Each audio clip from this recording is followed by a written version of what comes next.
Lumos.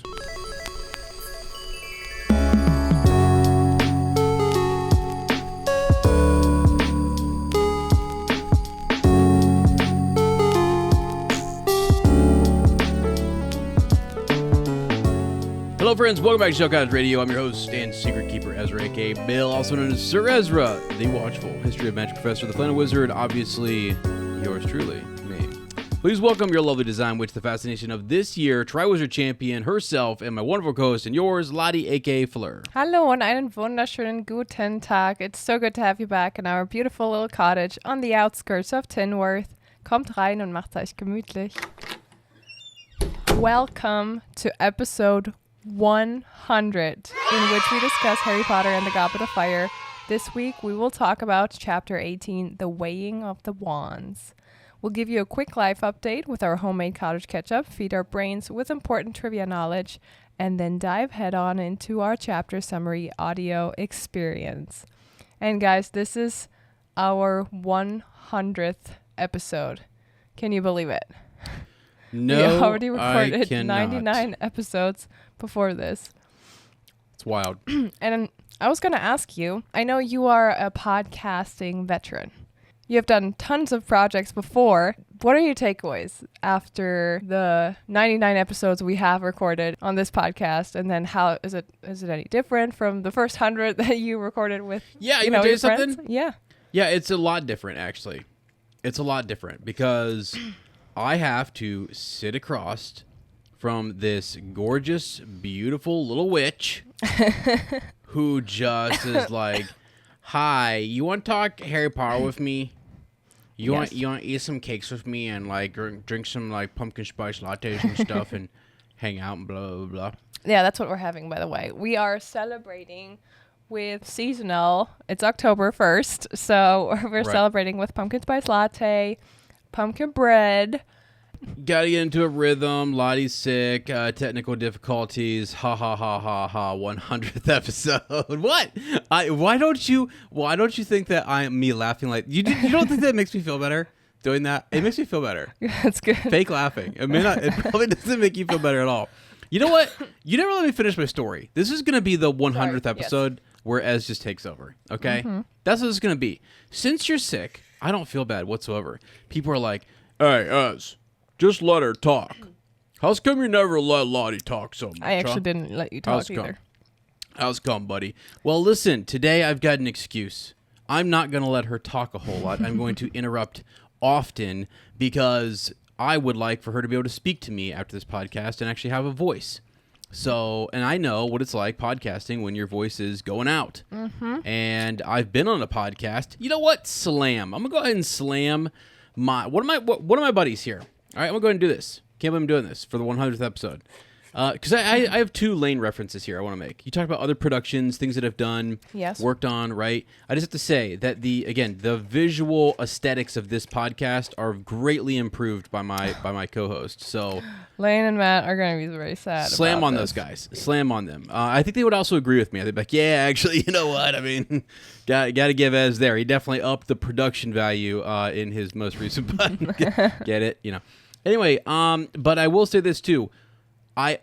So with Matt, I did like kind of virtual stuff. Yeah. Right? So he was over in Portland, Oregon. I'm here, still do some virtual stuff.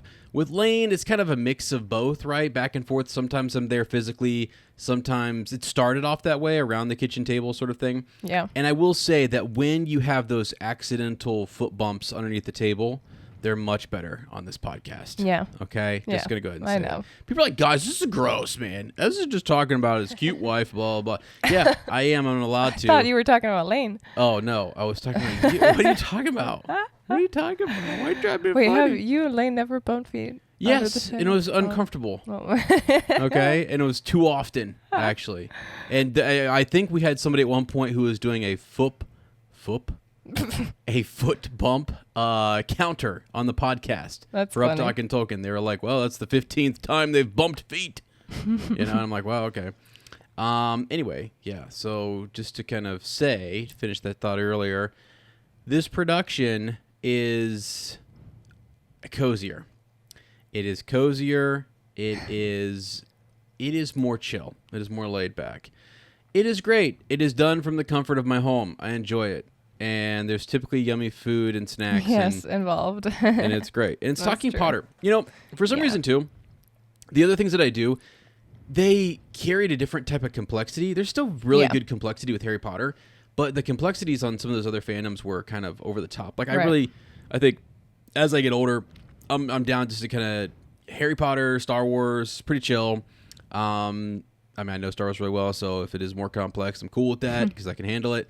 But I think some of those other fandoms you get into, you could go down rabbit holes and just never stop. I mean, both Lord of the Rings and Star Wars are so full of lore. Yeah. Harry Potter can't keep up with that yet, unfortunately. Yet. We wanted to, but but it will. Hopefully, when we're like old and gray and wrinkly, we'll still be talking about Harry Potter, and there's all of a sudden this whole another universe to explore. Yeah. Or like the rest of, Yeah, for sure. Earlier, I actually hope one day that we are old and I'm kind of, this is kind of getting up there. I'm already getting gray and getting old. No, you're not. But I think, it'd be cool one day, full circle, to come back to the 100th episode where you said that and see yourself. Oh, goodness, yeah. Wow, think about that. That's crazy. Big slam, though. I wanted to give a slam to those guys. I said your voice is going out, right? So you're still here dedicating yourself to the podcast. Got to get it done. Got to get in here. 100th episode. Let's go. We have some cool announcements, exciting stuff. We have pumpkin bread, pumpkin spice lattes. It's all happening. But I got to say, you want some story? Can we do some story time? Please. Is story time okay? I don't know. People are probably that's the 100th episode. This is all about story time. Yeah, I feel like, people are like, all right, as we've heard enough of you, just, what. Well, sorry. But like one time, maybe multiple times, I have been on episodes, and I challenge anybody who has listened to Up Talking Tolkien maybe knows the episode. There was an episode. Lottie was there for this. She was in Amanda. And I thought Elaine was talking to himself. Oh, well, he pretty much, I have never shut down more in an episode. Like, I'm excited. We're talking. We're doing our thing. I told him ahead of time, hey, man, my voice is really going. Probably going to have to keep it short this time. You know what I mean? Mm-hmm. Like, truly keep the episode short. Not 2.5 hours long, not 3, not whatever. It was the longest I think we had ever recorded. Slam on Lane. I hope he hears this. I hope somebody records this and says, Ez was talking some major crap about you over on Shell Cottage Radio. Because I will not be doing that to my co-host, Lane Smithers. I sat there across the table, and eventually, you can hear it. The voice just goes to the point where I was just a whisper. It sounded like I was Lord Voldemort talking to. I don't know. You know what I mean? It sounded crazy. And I was like, wow, I can't believe that even happened. And eventually I shut down and I just said, I started doing hand motions, which is an audio podcast. You can't see the hand motions where I'm like, nodding and so on, right? It's the worst podcasting you've ever heard in your life, but fun little story there. Yeah, gosh, I'm trying to think. Any other fun stories that we've had? Remember when we were sitting there and we were like, not so sure if we're going to start a podcast. And now 100 episodes later, here we are. We started this, by the way, in an old apartment, right? Yes. Then we went to Dad's. Yeah. Then we went to another apartment. Yes. And, and we'll see where we go from here. Okay? I know. Crazy. I know. We're still looking for that one shell cottage. Right. Exactly. But exactly. Currently, this is our shell cottage. But, what you just mentioned is one of my biggest takeaways. Going from the idea to do it. Yeah. And then to just doing it.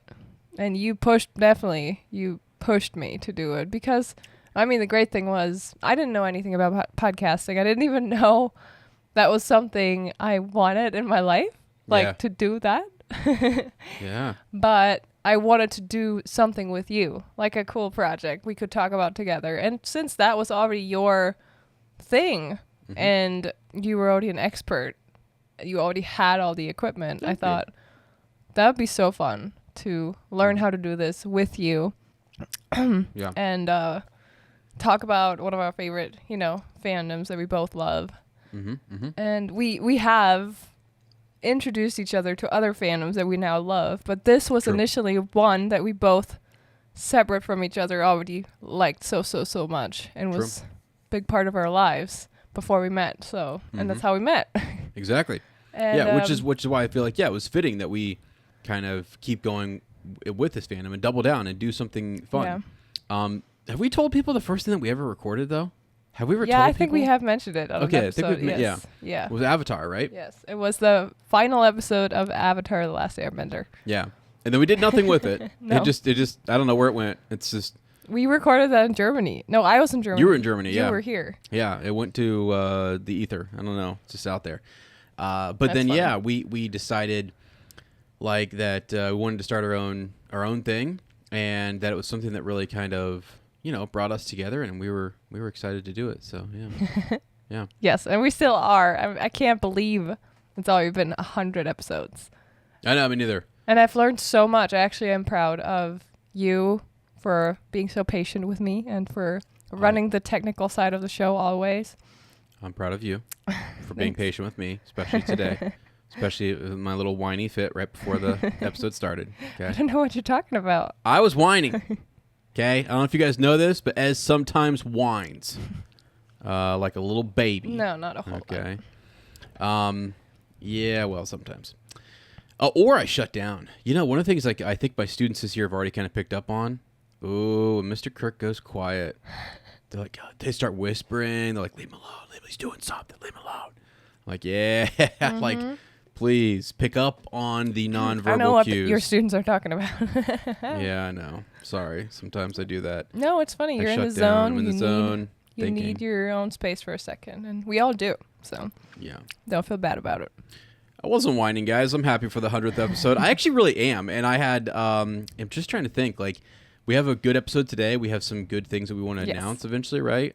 Yes. And this is good for us to get back in the swing of things. Because I think, with habits, like, you do kind of, I don't know, like, I'm actually I'm having all this sugar right now. And then starting tomorrow, I'm like, I'm getting right back to my habits of cut the sugar, try to drink more water, etc. And, but yeah, I'm glad we're back after it, podcasting and stuff, and hopefully you feel better next week. And Me too. 101 episode is gonna be. Oh, I know. Okay, That's just the first 100. We're excited for the next 100. do I maybe Rika or somebody, Kayla, anybody, Angelina, somebody? Do I do voices too much?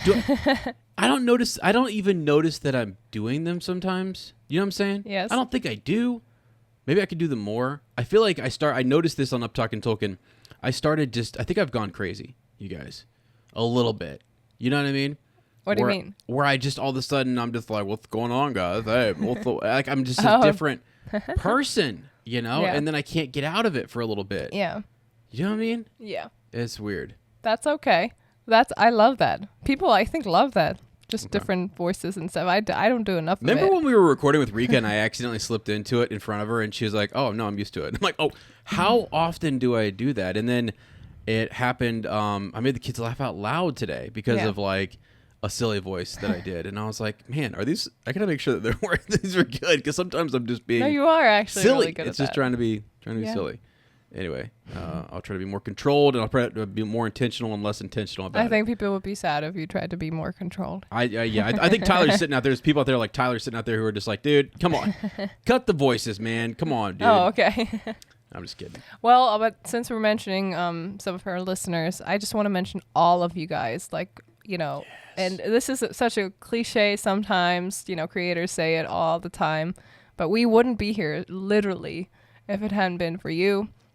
And your owls and your Instagram, engagement on our stories and all the feedback we get from you supporting us on Patreon, all of that obviously keeps us going, and it kept us going all the way until episode 100.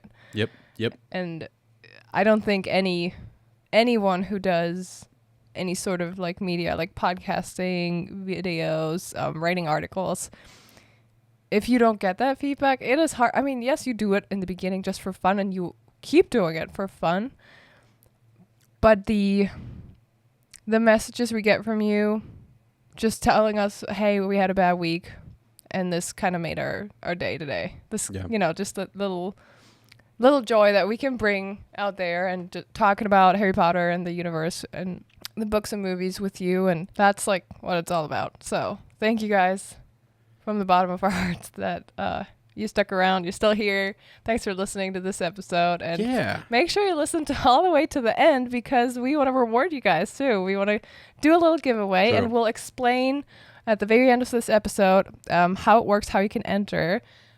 But if you're on YouTube, I'll show you real quick. Uh-oh. You can... Oh, yeah. If you're on YouTube, ignore me eating and drinking and doing all sorts You of crazy can stuff. win one of these Look how cute they are. homemade Hedwigs. We have little Hedwig plushies that we're going to give away. Three of them that I handmade myself because I taught myself how to crochet. And I'm really loving it so much. And I thought, wouldn't it be cool to give something handmade to our listeners and as a thank you. And, I looked up like how to make a little Hedwig like this. I adjusted it a little bit from a normal owl to a Hedwig owl. So there's also they're another cool. prize. There's one main prize that Yeah. we're going to announce later. But these are the three, These are the 2, three 3, Hedwigs. 4. Prize 2, 3, and 4. So stick around to the end to learn what you have to do to enter. Yes. I want to say on Lottie's behalf, they are really cool. She picked this up out of nowhere, and she just started. She's a crocheting machine. Like, literally, you guys, Shell Cottage has transformed overnight. There is now a massive shelf with a massive amount of yarn. There are crochet needles. I mean, this literally happened. Am I exaggerating this? No, it happened overnight. Yes, it did. And Like- I love it that way. One day, we were actually out at the Music and Arts Festival, and can I tell this story, or do you want to tell it? Please tell it. Okay. And Lottie kind of came across someone who's in this fandom, and she's a part of this community where they do a lot of crochet of different figures and different things, and she thought it was really, really cool and asked questions. You stayed in there for a long time, bought something, supported the artist, and This little mushroom guy. He's my yeah. editing buddy now. Yeah. And if you want to, I'll actually ask on Instagram again. We need a name for him, so please give us your suggestions for a name for this little mushy mushroom guy. Well, mushroom guy, huh? Yeah. Mm-hmm. He just sits right next to my little plant, and Yeah. Let's give him a good name. But yeah, you basically started crocheting overnight. yes. And you crocheted some really cool stuff. Yeah, and I gotta say, one of the first introductions to crocheting, I've seen it before. I didn't even know what it was called back in the day. But I remember when we met Christine and Arna, and we went to the bookstore, she picked up a book, Harry Potter Crochet Patterns. I didn't even know what crocheting was back in the day. Wow. But then for Christmas, she sent us a gift, which was literally Fleur and Bill. Handmade little mini puppets Yeah, I'm looking at them right now. of Fleur and Bill crocheted by her. And I thought it was the coolest thing ever. And so cool to be able to give people little gifts like that, personalized and handmade. So thank you, Christine, for also inspiring me to do that. Yeah, good call. I forgot that those were even... I'm such a dummy. I didn't even know what crochet is. It didn't even dawn on me that is what that is. Like I said, yeah, I didn't even, back in the day, realize, okay, I don't even know what's the difference between crocheting and what's the other one, knitting and, yeah. Crocheting, knitting, sewing, Yeah. hand weaving. I don't know. Now I'm like, What are other things? I want to learn all this stuff. This is fun. I know why Right. people do it. I know why people get addicted to it. Yeah. Actually, it's really fun for me because you pull it out, and I know that, when I'm editing a video, you're just back here, listening to an ambience video. Yeah. And you've got it on, and you're just doing your thing, and I'm like, oh, sweet. I have, 20, 30 more minutes to edit, and you're just in your zone, right? Yes. So It's so cool. it's great. Yeah. And before we dive into our trivia, I actually wanted to mention the last thing we're going to give away. So the main prize, if you win the number one prize, you get to pick one item from our Shell Cottage shop. Sweet. So if you're watching the episode on YouTube, you may see our shirts we're wearing right now. This, unfortunately, was not designed by us. This was, I think, this is an official Hufflepuff shirt that you're wearing. But this one is designed by us. It's a Ravenclaw, obviously a Ravenclaw style shirt. And we have many shirts and also other little goodies. on our Shell Cottage website, or sorry, we don't have a website yet. We just have a shop website. Yeah. That is linked down below, and you can check it out. And that will be our main prize. If you win it, you can pick anything on there you like. Pick your color, pick your size, and we'll send it to you. And you said at the end of the episode, we're telling people how to enter. How to enter, yes. So. Oh, that's interesting. Yeah. Wow. Lottie thought this all up, not me. Obviously, you guys are like, if anybody's watching, they're like, Ez hasn't got a clue what's going on. No, I'm kidding. She's the producer, you guys. Literally, Lottie, I have to give you a lot of credit. She is the one who produces the show. Some people might be like, well, it's good all that podcasting experience. Lottie just sitting there. No, literally, she writes the show. She produces it. Everything that I say is scripted out, and it's all stuff that she wrote down for me to say. I'm kind of going off script right now, but in general, yeah, she does all of it. Every word. No. And all of the editing, too, which is a big deal. I really appreciate that. Yes, thank you for teaching me how to edit. That is actually a really cool skill, and I enjoy it. Yeah, you do a great job. And also all our social media. Like, you're killing it. You're knocking it out. You're killing it on YouTube. Okay. Hey, pat ourselves on the back a little bit. No, we're just we're having fun. We just enjoy this. Yes, we are. Enjoy the fandom, enjoy our discussions. I don't know. You put a microphone into me, and I just start, yapping away or whatever. Yes. Just having fun. What are you looking for? What happened? Oh, I just realized Something back there. We're gonna do. This is like the 100th. Probably. I mean, we've been attacked like almost every I thought you were allowed to do whatever you wanted on your 100th episode. Yes, you are. Yes, I you thought are. we could just go off if script you need and to say fart, whatever. you can fart. Holy smokes! Who farts? We don't fart in this house. Farted. No, I'm telling you, I don't know if you guys know that you guys are not at that point in your relationship yet. No, we're way beyond that. Okay, in terms of just Sorry, moving on. Don't get me started, because I'll start saying inappropriate things. I just actually was gonna tell you, you need to bridge for a second, because it's not like I've done this 100 times, but I need to get the trivia out. Oh, so you didn't get the trivia out. Oh, that's interesting. Well, while you do that, I will make something up on the fly. And speaking of flies, I thought that is what you were seeing behind you was a fly or a bug earlier. Lottie has been attacked 3 to 4 times the last couple of days. I have a very strong reaction to these stink bugs. They're attracted to you. That's crazy. Aren't they? Like they don't attack me. Watch. Yeah. Sometimes I'm home alone. Wait. Reflecting. Okay. Does anyone remember the episode on Shell Cottage where we were attacked? Yes. Do you remember when it shut down? Vividly. It shut. Do you remember? Do you remember when that episode was shut down by those bugs? Yes. Like seriously. Yeah, we stopped recording, didn't we? We absolutely no. I mean, like they literally crawled in through the windows. They actually crawled in through the air conditioner that I put upstairs at my dad's. Okay, some of you probably didn't know we were staying there for a little bit. We didn't really say it out loud, but we were staying at my dad's for a hot second. Yeah. When Lottie first moved over here, and it was great. It was financially a great decision. And but I was like, Dad, I have to record. And speaking of that, right? We decided to start recording. Yeah.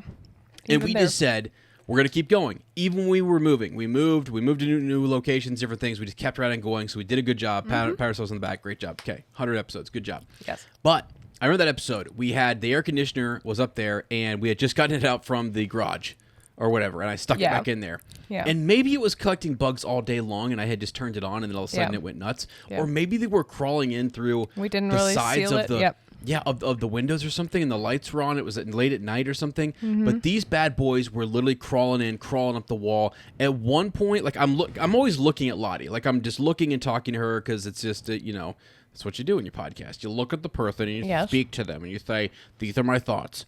Well, anyway, I'm doing that, and then out of the corner of my eye, bug, right? And you're like, what is that? And I was these things make noises. That was insane. But there wasn't just one. I remember I hate to say I killed like 5. It was bad. I mean, I pulled a Ron Weasley and I just started, stomping on them. Yeah. All over the place. Yeah, you had to. I mean, those things are scary. Just because, why do they have to smell that bad? I don't get it. That's their defense mechanism. But then they're dead. What are they defending themselves? Well, they actually will spray you when you squish them. Yeah, but if you were shooing them and touching them and they spray you, they'll spray you. Yes, they have a spray. They're like little. They stink. What are they called? They stink even if you don't squash them. So. What are the animals called that? Skunks? Yeah, they're Skunks. like skunk bugs. Yeah, it's a skunk bug. Is that what essentially. it's actually called? Probably. I don't know. I don't like to think about them too much. Yeah, I mean, sorry if you're rambling on and you were like, "What is that kind of?" We don't even have that here. Yeah, I didn't used to know. I didn't know what they were before I came to Ohio, and all of a sudden they're a thing Yeah, here. they're a thing. Yeah. Yeah. All of a sudden now, I'm like, Where are they? I'm like touching myself. I'm like, was that a bug? Like, what is on my neck right now? Okay. Anyway, sorry about that. Anyway, I am actually done getting the trivia over here, so I also can start. I know you have a question because I already told you 5 days ago that I have one, so I know that put you under immense pressure, and you right away went online and found a question. Yes, I did. You go ahead. Okay, I'm actually checking if you paid attention in this chapter. But I am nice. Okay. You know, I think we have the same question. I am a very nice wife. This will be interesting. And I give you Multiple choice. I give you multiple choice options. Okay. Bless her heart. Okay. Which of the following three is the correct incantation of the rapid tooth growing hex that Malfoy fires at Harry, but that hits Hermione instead? Okay. Is it A, Entomorphos, B, Densagio, or C, Maleforce? It is A. Entomorphos? Entomorphos. I'm correct. What What is it? It is Densagio. Densagio. Densagio Really? I actually think you means just said it wrong. probably Densagio with a G. I'm just kidding. That's why you didn't get it right, because I said it wrong. It's my fault. It's okay. I'll take half a point. It's derived from Latin dens, which means tooth, and agio, which translates to increase or grow. Okay. So I wouldn't have known that because I took Latin for 7 years, and I think I didn't know what tooth means. So Yeah. the other two, funny and fitting, is the Maleforce jinx is the pumpkin head jinx. It encased the victim's head inside a pumpkin. And this is from one of the video games. And the Entomorphos is the insect jinx, induced insectoid physical features upon the victim, such as feelers. And this is from the Harry Potter Lego games. That is full circle. We're talking about bugs and insects. I know, and pumpkins. I'm out on that. Whoops, sorry guys. I'm bumping the mics over here, but okay. Gotcha. You got me on that one. That was good. That was a tough one. Okay, ready for mine? Sorry, no point. Okay, yeah. All right.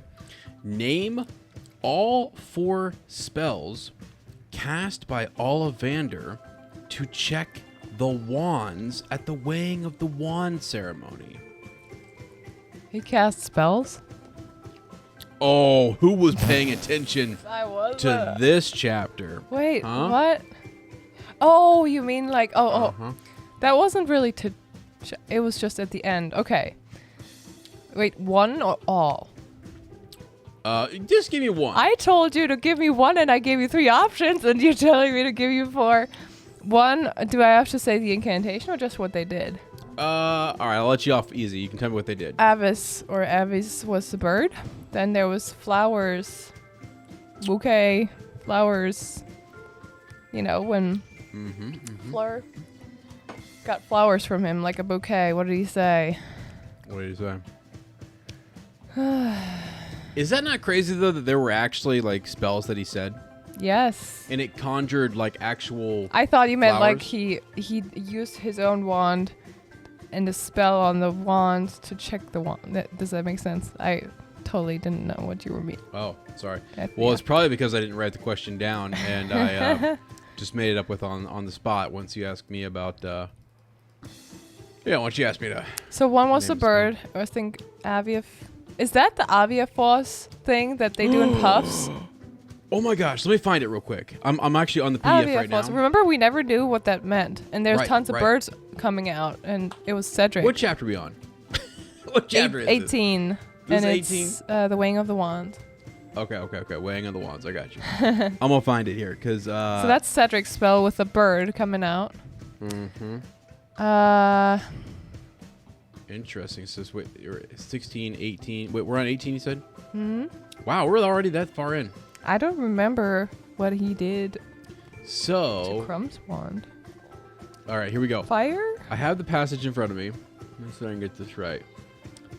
He twirled the wand in his fingers. Can you see it? Because I kind of can't see him. Like, I have all this stuff going on here. Oh, sorry. 9.5 inches, blah, blah, yada, yada, yada. We're looking here. Orchideus? Orchideus. That's awesome, yeah. Like orchids, Yeah. right? And then so, it was a bouquet. Yeah, the flowers came out, which is really cool. Yeah. And then Cedric, was this one the one that he got for Cedric with a... No, Cedric was smoke. His was smoke. Avis, yeah. Huh? What I said. That's what I said. Said Avis. We sounded like Edward and Bella. That's what I said. You remember that? Does anybody know? Does anybody know what I'm talking about? You know when he's like, you know what I'm talking about? Oh, yeah. Biology Yeah, lesson. And he's like. Yeah, with the she's- microscope. Yeah, and they both Like I said. Like I said. God, I love that movie. Let's watch it. It's even better when you watch the TikTok of, what's his name? The Australian. Oh, man, guy. he's so good. He's yeah. so funny. Okay. What does he say for What does he Harry's say? wand? What does he say, man? Here it is. Horn beams. He's talking about Victor Crumb's wand. A dragon heartstring. That's when he says Avis. So Okay, that was Victor. Okay. that was Victor. So we missed Cedric. What did they say? Polished it last night. Does he not? He doesn't say a spell with Cedric's? I thought he did. I thought he did too. Pleasantly fine Avis. condition. Can't find it. But anyways, No, I guess not. several golden sparks Oh no, shot out oh from that's the end of it. it. Yes, that's it. Fleur gave a very okay, but Harry. he doesn't really nothing No. happened. though. Okay, so the only he just asked him, "Do you treat it regularly?" And said last thing Cedric says, "Polished it last night," Mhm. and that's it. And then he. So he doesn't do the a spell gold with sparks is when Harry tries to. He looks down at his own wand and he's like, "Oh, I've never done that before." this. Yeah. Tries to really like wipe it off real quick, and that's when it shoots. Harry's wand shoots golden sparks. So what does Cedric's wand shoot though? Nothing. Nothing. He doesn't do anything with it. I thought he did. Oh, here. Sorry. Mr. Ollivander sent a stream of silver smoke rings across the room from the tip of Cedric's wand, Yeah. pronounced himself satisfied, and then said, "Mr. Crumb, if you please." Okay, so he doesn't really say any No. spell or anything. No, that was just the smoke rings. Okay. For Harry, I don't... Does he do anything for Harry? Nah, they just talk about it, and he's sort of like he thinks about it for a while, and then he's just like, okay, cool. Oh, yeah. It's just- Spends much longer. he's. Eventually... I have a theory. Oh, wait. Eventually, however, he made a fountain of wine shoot out True. of it and handed it back to Harry, announcing that it was still in perfect condition. True. While we're there, and I'm on this thought, there's a theory about the weighing of the wands Yes. that there's several different symbolic sort of ideas, but one of them is that Fleur. Let me think here. The flowers sort of symbolize. Well, she's a flower. Well, her name means flower. Flower. Thank you. I knew there was some meaning, symbolic meaning. I don't have the theory in front of me. With Cedric, this is sad, but the last time he speaks to Harry, he's like smoke. He's kind of a smoky vapor coming out of the wand, and he says, "Take my body back." Yeah. So sad there. The bird for Victor Crumb, he flies. It's great flyer. Oh, okay. And the birds. And yeah. Harry. And Harry, Blood? the wine This is blood? is he maybe gives? symbolic of his blood as well as something else with wine. I can't remember what it was. It's something like that though. Red as blood. Yeah. And it's important that his blood is. I mean, you could, perfect yeah, anyway. interpret a lot of things into Yeah. it. But yeah. Yeah. So anyway. That's it. Cool. Nah, not that great. It's just Well, sort what? of Now we have to symbolic. decide. Do I get any points for that, or? Yes, you get. I you had to ask another question to get. It was your a terrible right, question. It was a terrible question. So you get half a point. I think I should get deducted half a point for not having a legitimate No, question that- ready to go. You That's know? okay. So- 19.5. Oh no, wait. We're not done yet. You still have a chance. Okay. Forgot about this. Yeah, let's go. Give it to me. No, you're not. You don't get to just say your color. You have to roll the dice. Why? Because. Why? Green. Green. Green. Like Avada Kedavra. Huh?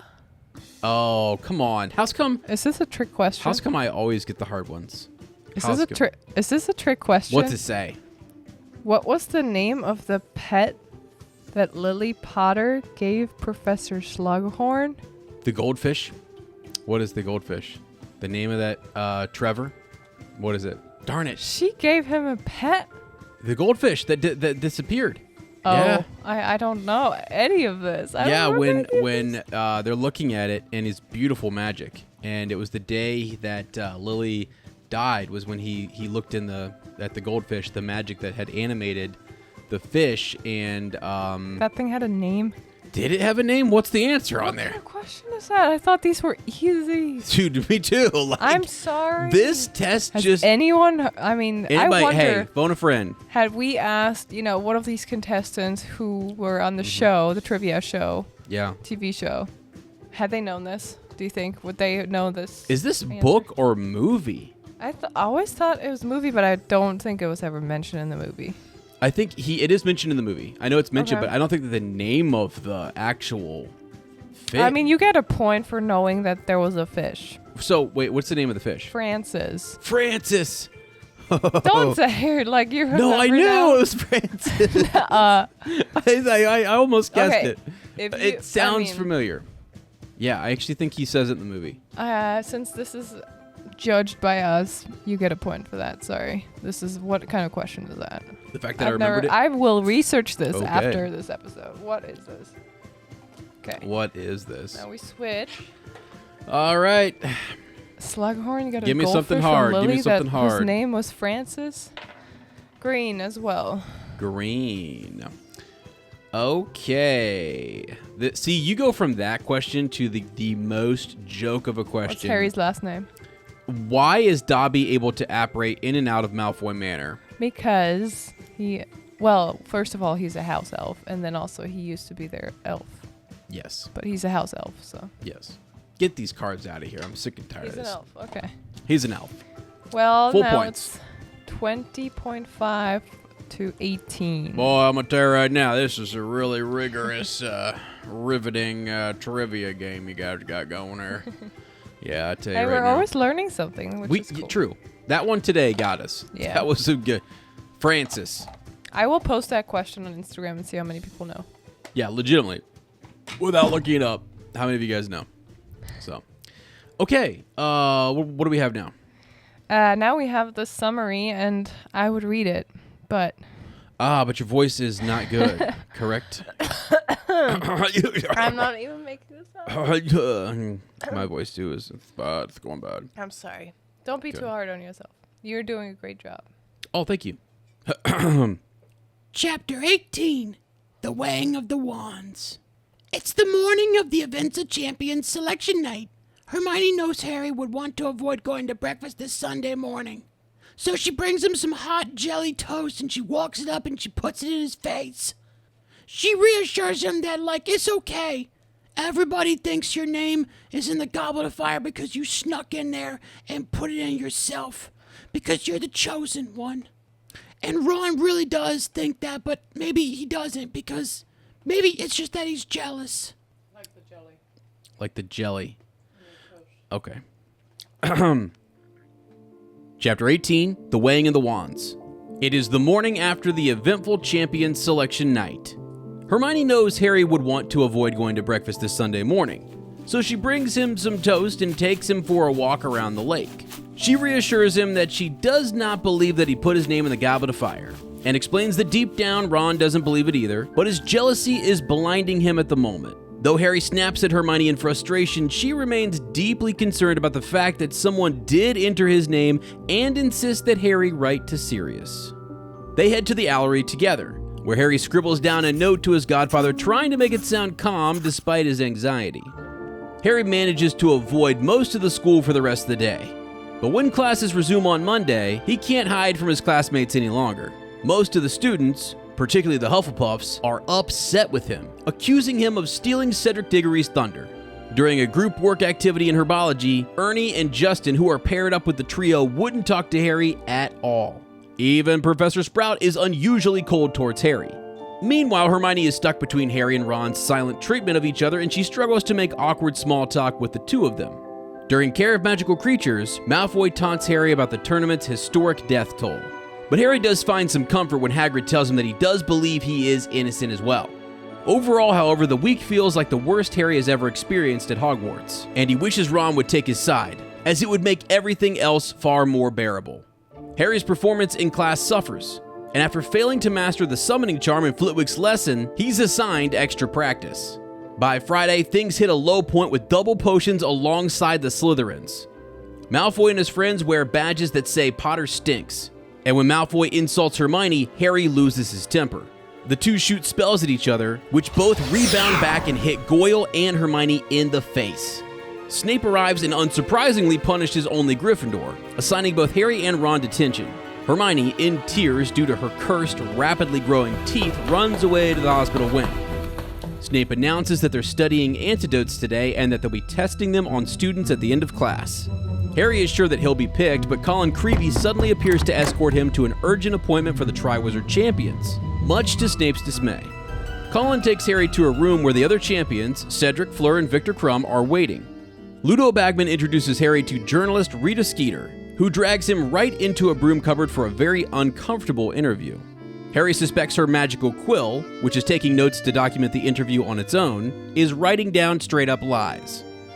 To Harry's relief, Dumbledore soon interrupts them to start the official wand-weighing ceremony. Harry recognizes the familiar face of Mr. Ollivander, who is the owner of the wand shop in Diagon Alley. The wand maker inspects each champion's wand, taking extra long with Harry's, but ultimately declaring that all four are in perfect condition. Harry remembers how he purchased his wand on his 11th birthday. Mr. Ollivander had explained to him back then how curious it was that his wand had chosen him, because its core, a phoenix feather, had been provided by the very same bird that had also given a feather for Voldemort's wand. After a long photo session, Harry is finally free to go and eats dinner alone. When he returns to Gryffindor Tower, Ron coldly informs him that a letter has arrived. Left alone in the dormitory, Harry briefly considers going after his friend to talk to him, but then decides to read the letter from Sirius instead. Sirius can't say much in writing, but suggests that they should talk face-to-face soon. He urges Harry to be careful and to let him know whether the night of November 22nd would work for him. November 22nd? You want to have a date? Yeah, let's do it. November 22nd, what's up? I think that's like, yeah, it's right before Thanksgiving. So. Oh, yeah, sounds like it. Let's do it. Yeah. Yeah. Down. This chapter introduces us to a brand new character we all love. Not. We love and we Rita. love to hate. Miss Rita Skeeter. And also, it reminds us, this is very important because I know this is one of your favorite topics to talk about. It also reminds the reader of the special connection that Harry's wand has with Voldemort's wand. And this is, of course, very important for the events of this tournament. It is. It is. When and where would you like me to spill this theory? It's kind of disconnected from the chapter, but it might just get us going and get us talking. Please, I will later on. I'll ask you about this actually. Okay, so not now.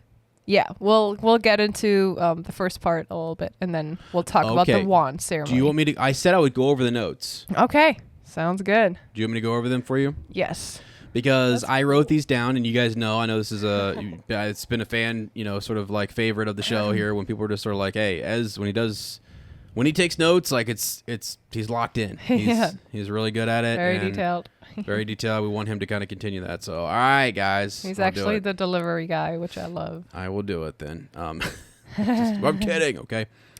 All right, this chapter introduces us to a new character, Rita Skeeter, as was already previously said there by my wonderful co-host. And I would like to say this special character, Rita Skeeter, is fascinating because I think like she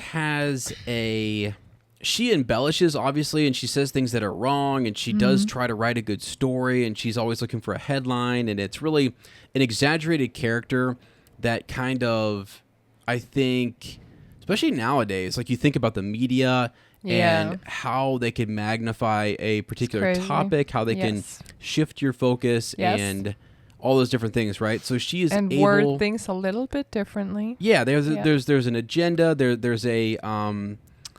is a control factor, and it's interesting that the influence and power that they could have, right, with all of those different readers and different things. And so it's important to have the right individuals in those spots, and it's important for people to fact check and for there to be other news outlets. And really, all you got's the Quibbler. You just got the Quibbler going toe to toe with the Daily Prophet, and Rita Skeeter's got her own column, and she's just largely unchecked. Yep, she can do whatever she wants and say whatever she wants, which is wild. Even Dumbledore seems to kind of be like, not going to say anything to you right now. I think it's hilarious though how he talks to her. Yeah, like, me too. Yeah, thank you for this. Those kind words you very said in the last article about me. And she's like, yeah, sure, you're welcome. You're welcome. She knows full well those are very nasty, and she knows that she's lying, or at least not telling the truth how it should be told.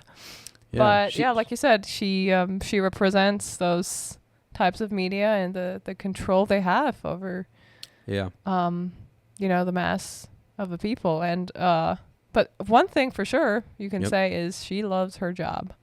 She does, and she is also good at it. So here's the thing: if we could, I'm thinking about all those different social studies connections and stuff. Like if you as a people like agree to be, I don't know, like I'm thinking about how people enjoy, like we already right now have this, like in America, Lottie is always watching TV and she's like, oh my God, what is up with all these different political ads and all this stuff going on? And it's so two-sided, and it's so different from Germany, right? It's so different from what you're allowed to do and stuff. But here we've largely gone along with this. We've accepted it, and it's sort of a train that can't be stopped. Yeah. And it's interesting that, okay, once you're in that, you kind of realize like what's going on with the manipulation and all the different stuff that's being said, the narratives, the agenda. Some people are really good at it. Yeah. And some people are really good at playing both sides or kind of just I don't know. Like I think later on when Cornelius Fudge, like he uses the Daily Prophet in the way that he does, right? Yeah. It's like it's a tool that it's a great lesson to look at it and to know what your Seamus. What does Harry say? Your stupid mom. You go read the Daily Prophet. Yeah. Whoa. The news gets us that I think sometimes like all bent out of shape. It's just it's a touchy subject anymore. But Rita does do a really good job of kind of finding things where there's enough truth. Yeah. Right? There's just enough truth that like it is not completely fabricated. Yeah. And when you look at the life and lies of Albus Dumbledore later on, it's like there's a lot of truth in there. Yeah. You know? But then also leaving stuff out that would actually be important to understand the full story, right? Right. Yep. And she doesn't even mention Cedric in this article. Mm-hmm. Isn't that outrageous? Yeah, it's because I mean, I bet you Amos Diggory and his wife, they wrote to the Daily Prophet and said, "Are you kidding me?"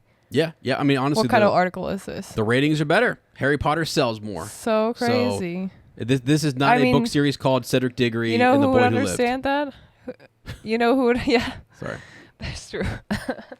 Gilderoy Lockhart would have understood.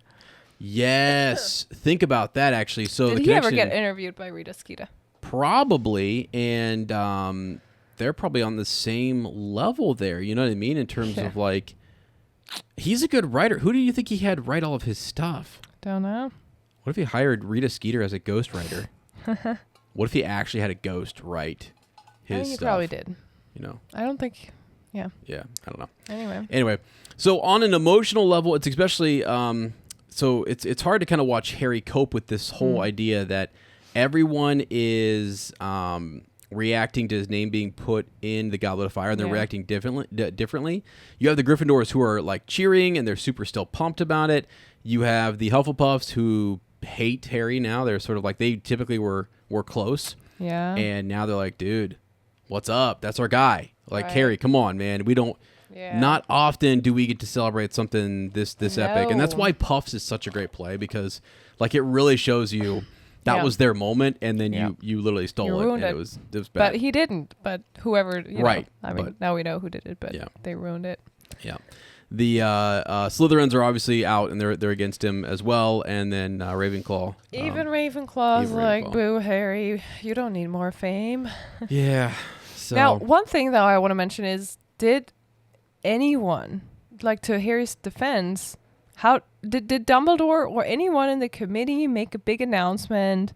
Hey, it wasn't Harry who entered his name. Mm-hmm. Honestly, probably not, because then they would admit they lost control over it. Someone's cheating. Someone else. rigged. I don't think they made an announcement. No. That's why Harry is so left alone with telling everybody, I didn't do it. No one's listening because, I mean, Hagrid says, I believe you because Dumbledore believes you, but they probably talked one-on-one because they're friends and close. Right. Yeah. I think it's... I know we just read it. I almost can't remember it, but like they do I think they do a better job in the movie of showing sort of like Dumbledore having like a extra special talk with McGonagall and Snape about like what they should do. Yeah. And letting it play out, and you see their motivation behind that. The book, I don't think it made it that clear. No. And I felt like the movie did a better job of saying sort of like, okay, here it's just sort of like they're probably having this conversation behind closed doors that, again, we follow Harry for the most part, so we're not going to hear or see that unless he sneaks up with his invisibility cloak or something. Right. So, yeah. Now, I do love how Hermione shows her amazing qualities as a friend. Yes. She is always thinking about Harry and how he might feel, how he might want a bit of toast and some jam and some marmalade. Was it marmalade? How do you say it? Whatever it is. What else do you guys have over there? Nutella. I bet you she threw some Nutella on there. Oh, I hope so. Can you imagine a nice warm piece of toast with Nutella in the morning, and Harry's just chomping on that, walking around outside around the lake? Yeah, I know. Golly. Anyway, but I think he could be a bit more grateful, don't you? Yes. Don't you think he could be a bit more grateful? I mean, he just mumbled something. Good idea. Like when she asked if he wants to go for a walk. Right. And I know it's important. It's in this, during this age, it's sometimes hard to express your emotions, especially when you're a little embarrassed about them. Yeah. But yeah, I just wanted to mention how great it is that Hermione just shows up and knows exactly Harry doesn't want to be in the spotlight at breakfast right now. Just awesome. Yeah, it is tough. I can go ahead and tell you right now, I teach these little kids every day, man, and they just, you tell them something exciting or something sort of like, okay. Cool. Yeah. They're just really like, all right. I know. And I think, and then even times where they maybe want to show more emotion, they kind of, there's that phase where you're like more reserved. Yeah. And you just don't want to let a whole lot out because you're still trying to figure everything out yourself, Yeah. So, and some people, they stick in that phase for quite some time. So anyways, but this is a tough spot though for Hermione, right? To be between these friends and like, what do you do? I think it's an awkward moment where he's sort of like, have you talked to Ron? And she's like, yeah, actually I have. Yeah. And then she has to explain what this really is. And I think, I'm not even going to lie to you guys, it wasn't probably until like my mid-20s where I kind of figured out what was going on with my friends. Mm-hmm. If that makes sense. Guys are thick sometimes. I just think we are. Maybe not all of us. I could be wrong. But like, we don't really think too much about it. I don't know.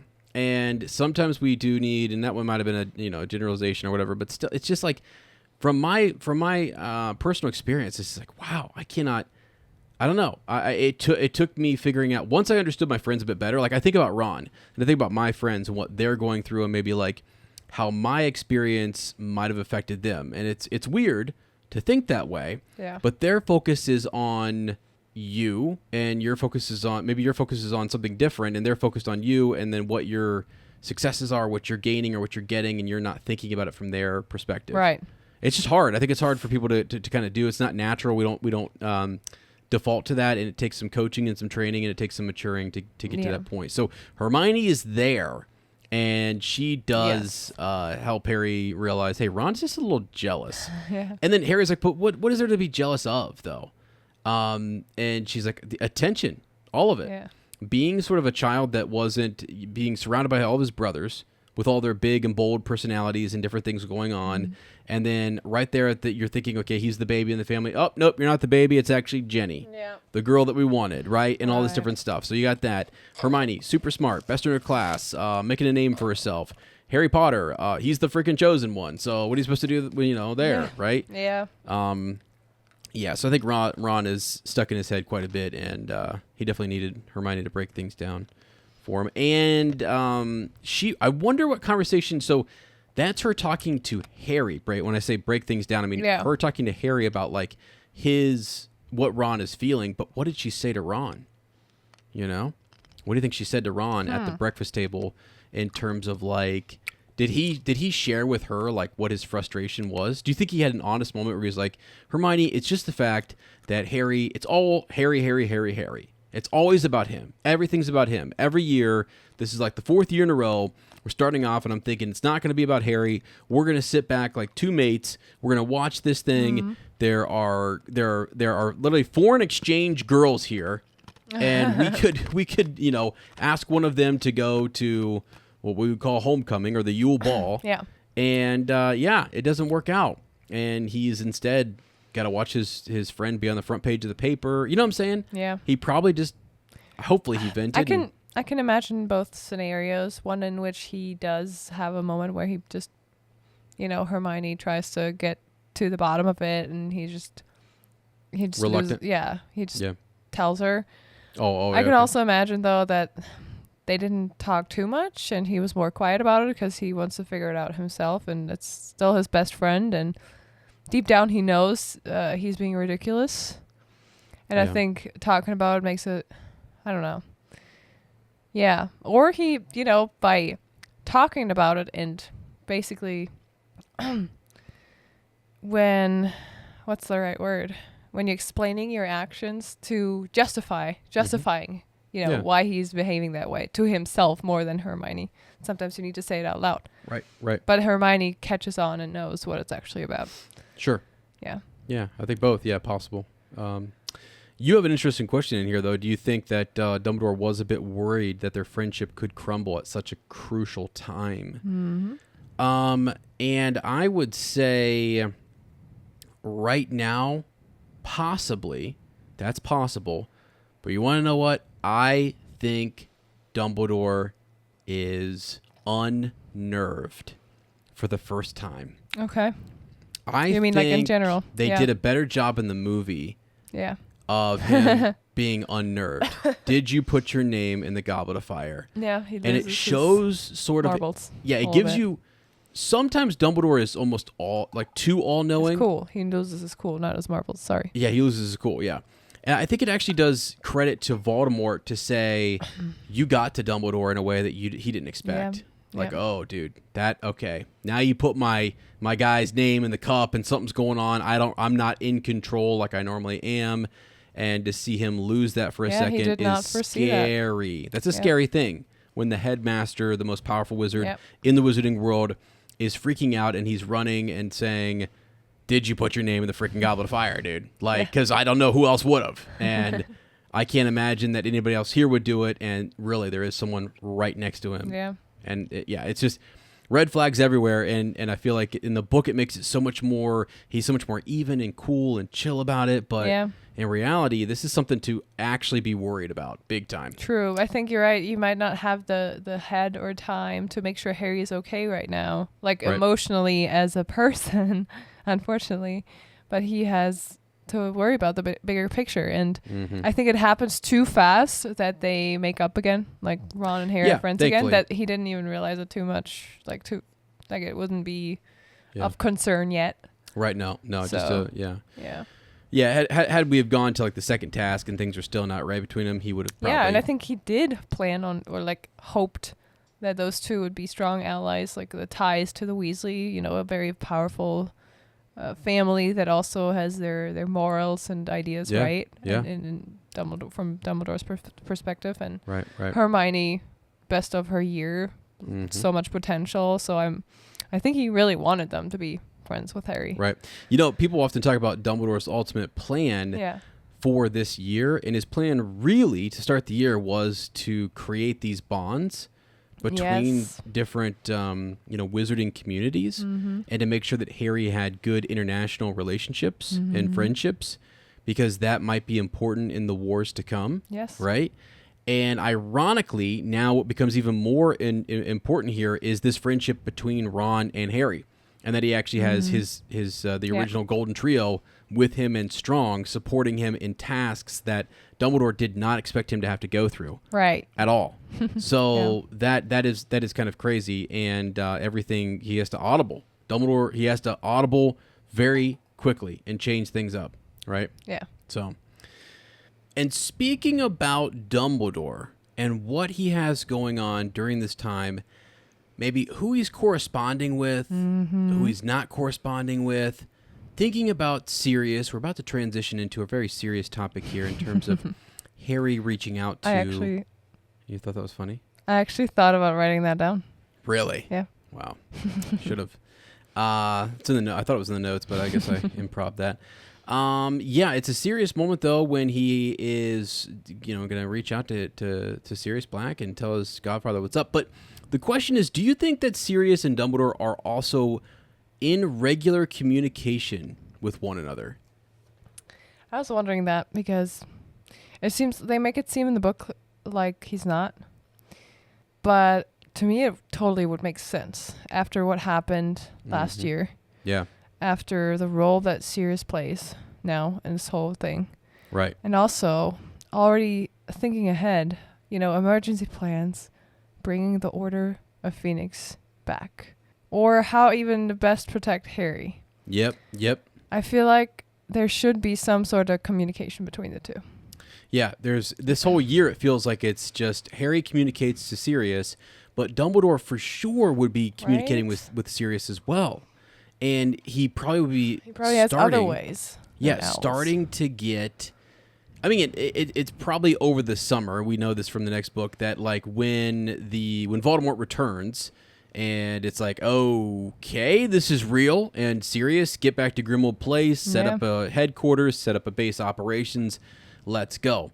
Right now, though, they've got to be in communication. Dumbledore knows that he's innocent. He also is going to be tracking and keeping tabs on Sirius, you feel like, or Sirius could also be an informant, passing information to him. He needs a role.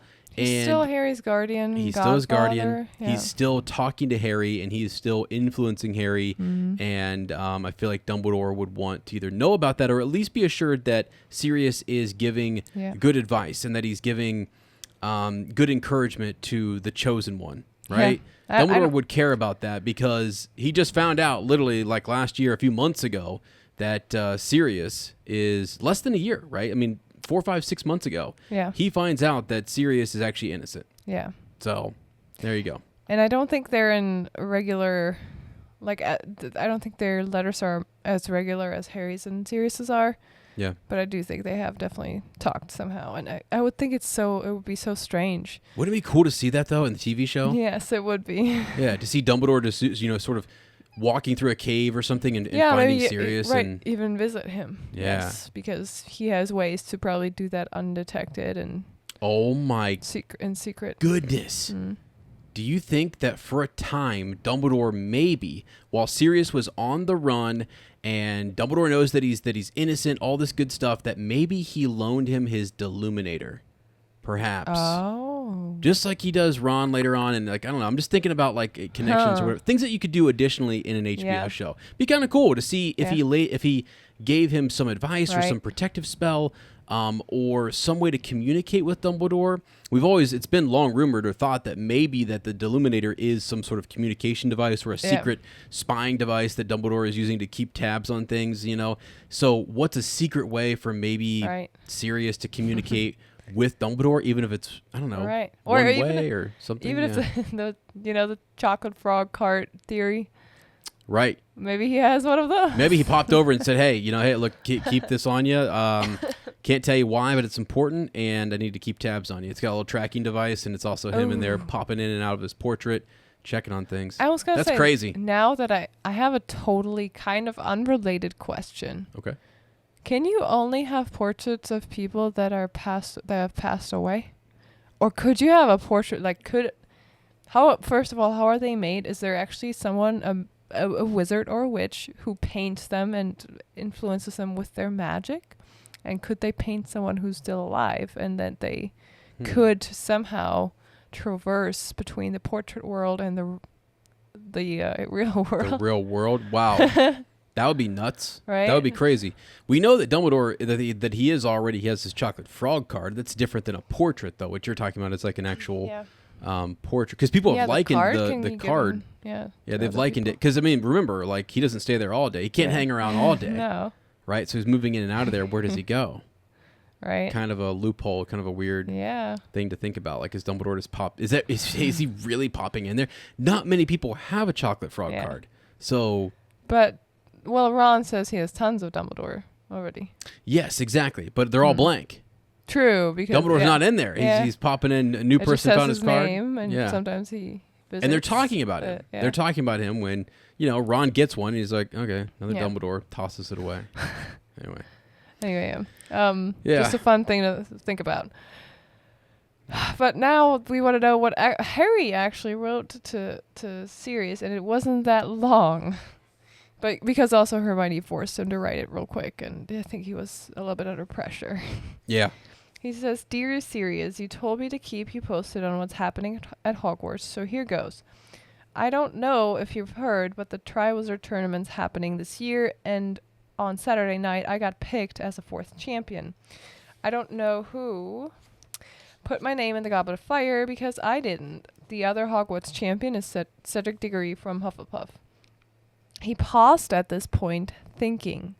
He had an urge to say something about the large weight of anxiety that seemed to have settled inside his chest since last night, but he couldn't think how to translate this into words, so he simply dipped his quill back into the ink and wrote, "Hope you're okay," and Buckbeak, Harry.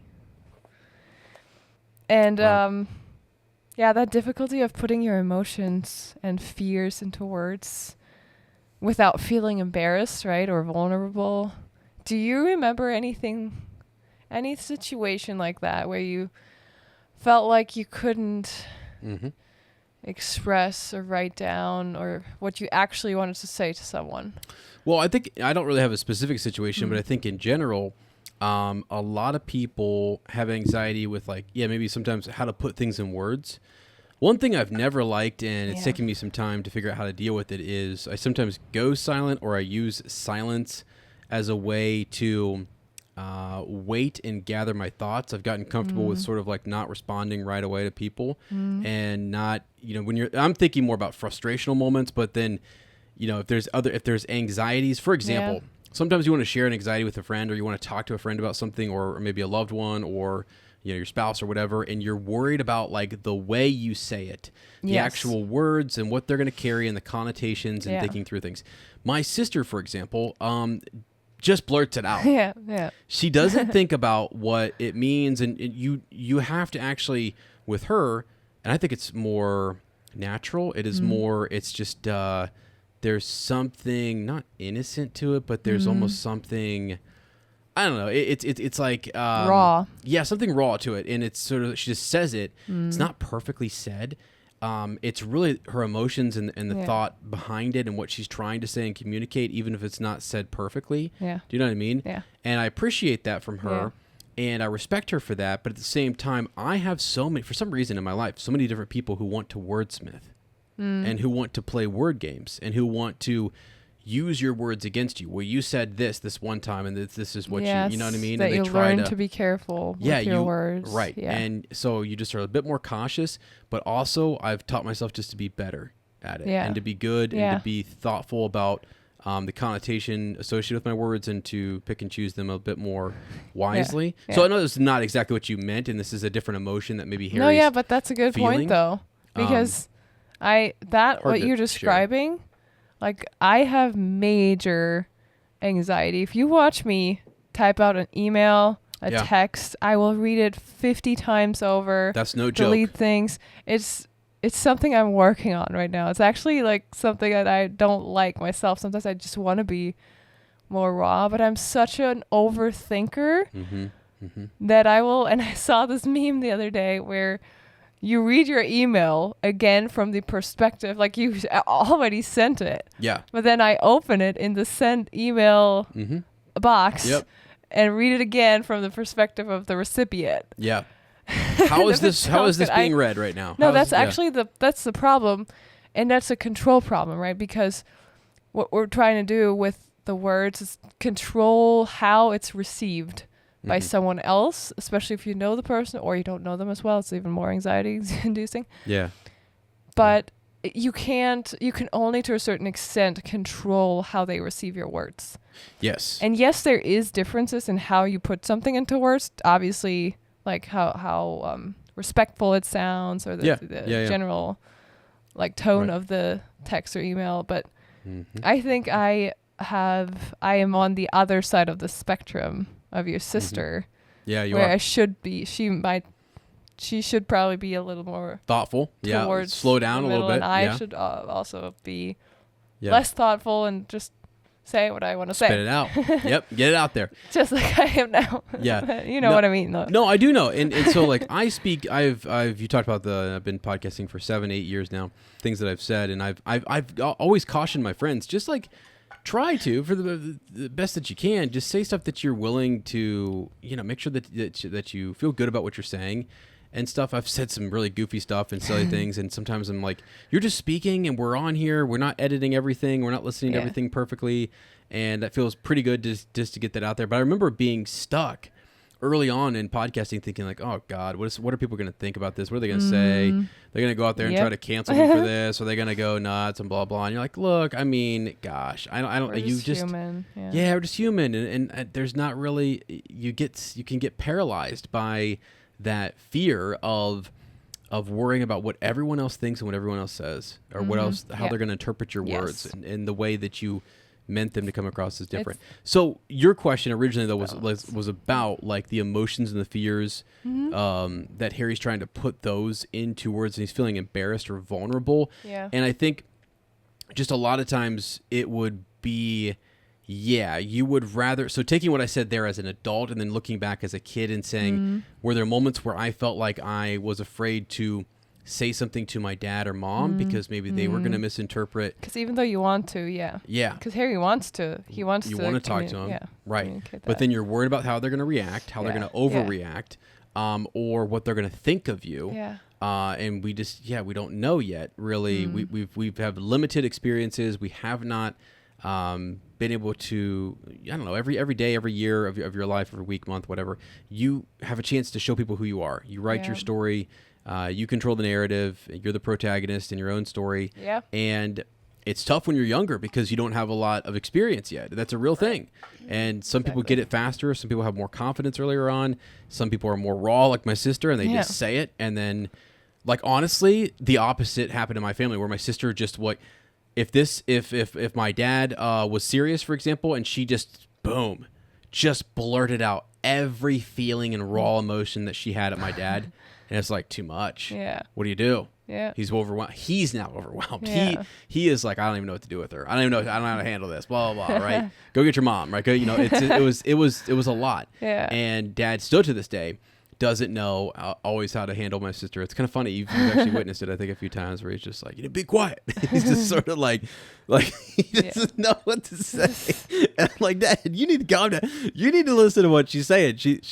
But she's also saying it loud, and she's yelling and stuff. So you can't ignore it. God, I love my sister, and I love my family. They're crazy. Yes. But anyway, sorry to go on a tangent there, but I think some people, sometimes I do what I do a lot of when I read or when I do podcasts. I think about text to self connections and just sort of, even though it's slightly different, I do think about just pinning stuff down and words and emails and saying stuff and like how there's an anxiety with all of it, and just even in just wishing someone else well or saying something kind and positive. Yes. It's a crazy thing that's going on in our society, where everyone is literally so worried about what they're going to say, who they're going to offend, or what's going to happen, and what are the consequences. Like, geez, we need to be conscious for sure, but we also need to be understanding of each other, more gracious, and have more, I don't know, try to see people's intent. Right. I think. So anyway, sorry, moving on. Done. Yeah. Why do I do that? But you know why? It's because I come out of lecturing from kids and talking to all these different kids about different things that are like no-nos. They're violating the school code of conduct. I had to take 2 kids down to the office today. Yeah.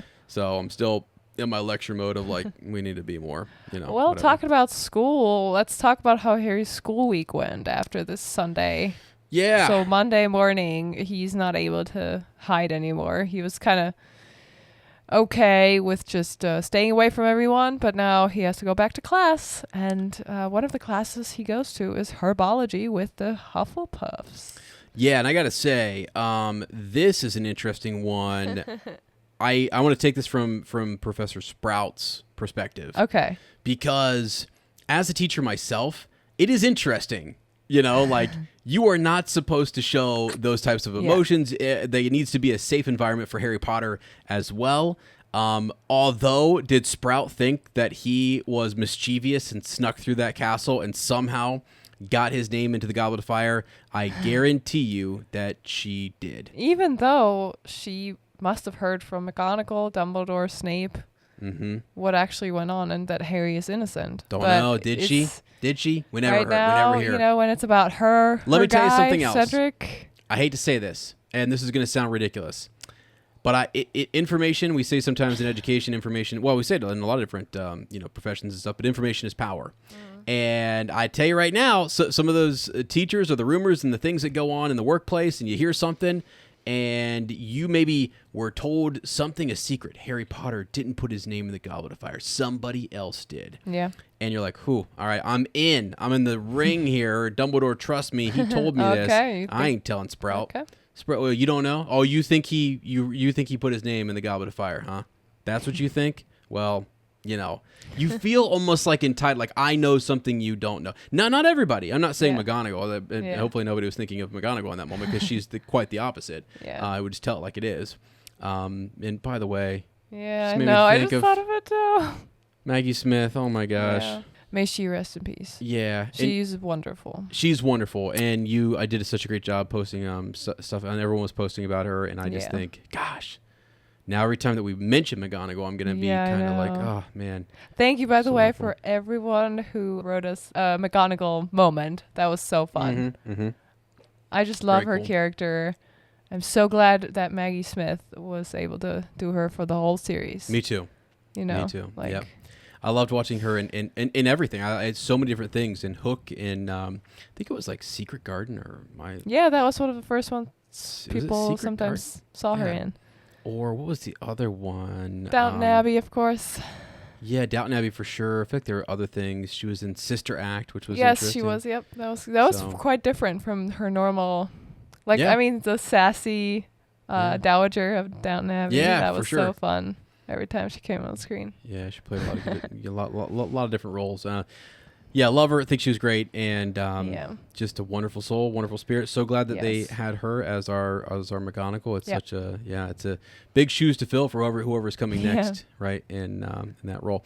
But I also want to mention to folks, don't ever forget that Ez at one point had a cat named Professor McGonagall. I know, I thought it was so cute when you first told me that. Future trivia for later on, if we ever do some sort of like podcast lore trivia here for Shell Cottage Radio. Don't forget. My cat's name, Professor McGonagall. All right.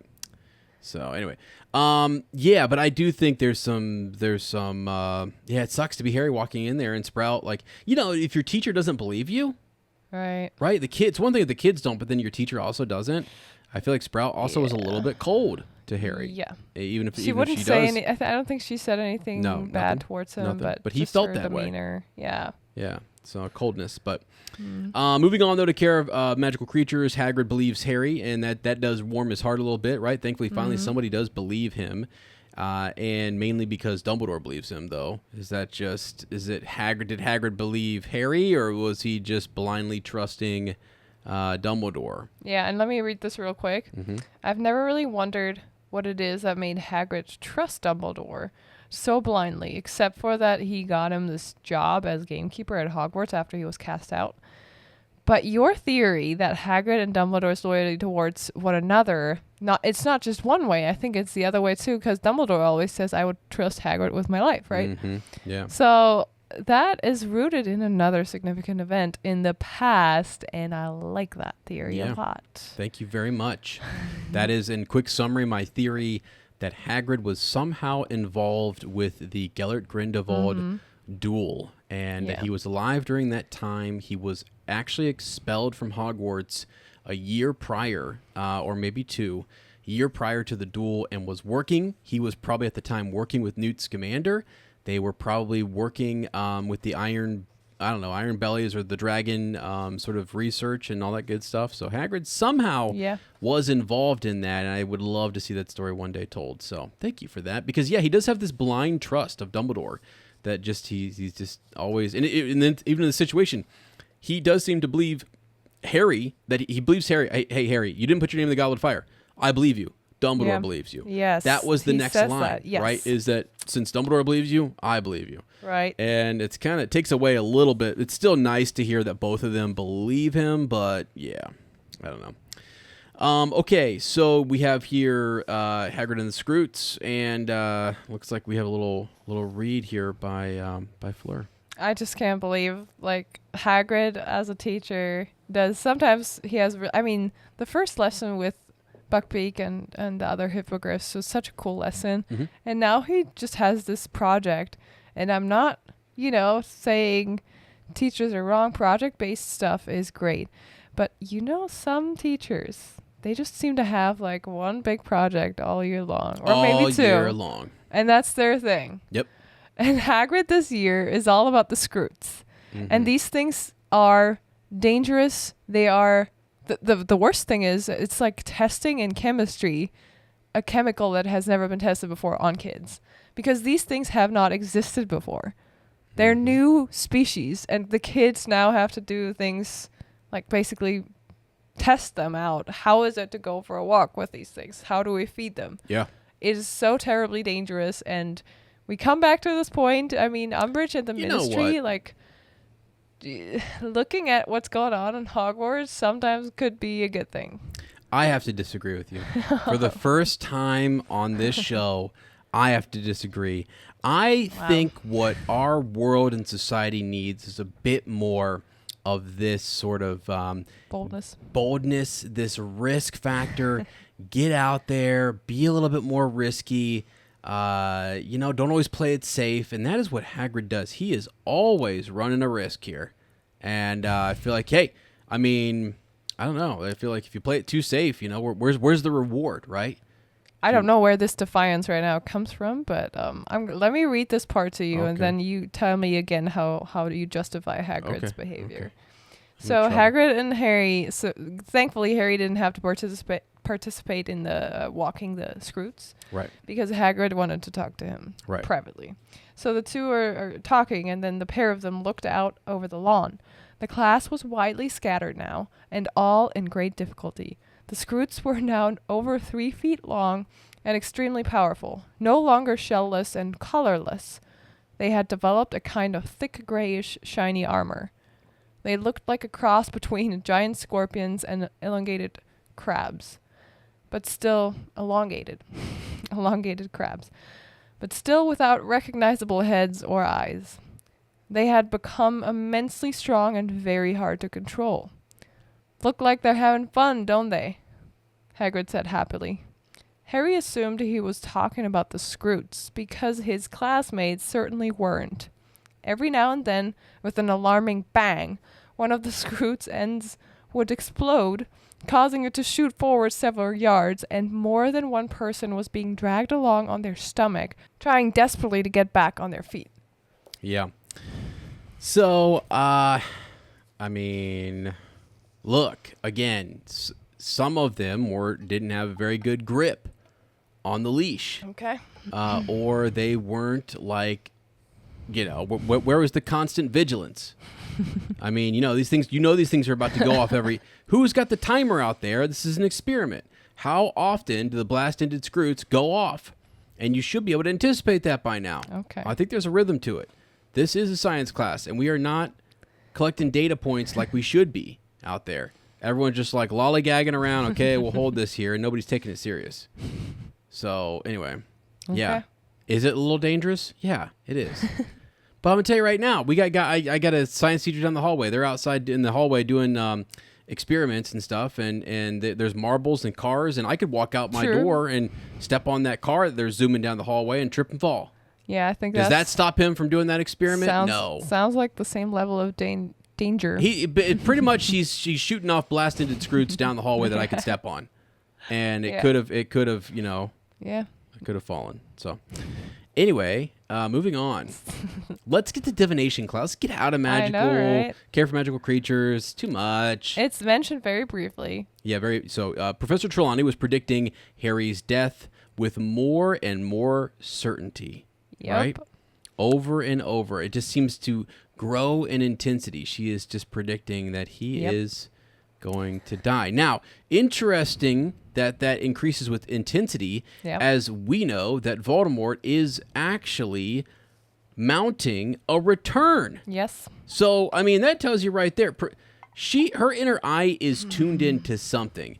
Voldemort is death-defying, right? He is bent on destroying Harry Potter. She is sensing death. Yeah. She is seeing death all around him, and it's growing ever closer, and there's more and more certainty that he will die. And it's growing because of Voldemort's presence. Exactly. So Trelawney is seeing She's picking up on something. the future. Her inner eye is tuned in here, okay? Now, my question is again, is she seeing Harry's actual death later at the end of Deathly Hallows here already because of the events? Like things are aligning, Voldemort is returning. Mm-hmm. But the question is, did Harry actually die in the Forbidden Forest? Did Harry actually die in the Forbidden Forest? The answer is no. He did not actually die in the Forbidden Forest. Okay. But what is interesting is that Trelawney is predicting his death over and over and over, growing in intensity. Mm-hmm. In Goblet of Fire, Voldemort is returning. Mm-hmm. And actually, the death that she's predicting is Scarcrux. It is not Harry. Yep. It's not Harry. Mm-hmm. It's the same thing that she predicts in terms of like when she's thinking about, she confuses when he was born, right? She senses this presence, and she feels like as she's reading the signs and stuff, right? She suggests that he was born in late December. And that's actually Tom Riddle's birthday, and she's sensing the Horcrux. So here again, she's sensing this death that is coming. It's Scarcrux. It is. 100%. So once again, Trelawney is completely correct. She's correct. Who wouldn't be confused? You have two souls in one person. Kind of hard to read that. Mm-hmm. So, yeah, I think, again, she's not a fraud at all. We know that she's legit. And I think people are like, well, she's only legit when she goes in and out of that trance sort of voice-like situation. I don't think so at all. She's more accurate, I would say. She's way more accurate. Those are spot on. Those are deadly accurate. Those are typically, that is the legit prophecy happening. But can she see signs? And she like an aura? Could she see that? Yes. I think that when she gets into that trance all of a sudden, that's always there inside of her. And when it's not coming out, like on the surface, mm-hmm. It's just somewhere inside of her, and it's harder for her to read. Yeah. It's harder for her to interpret.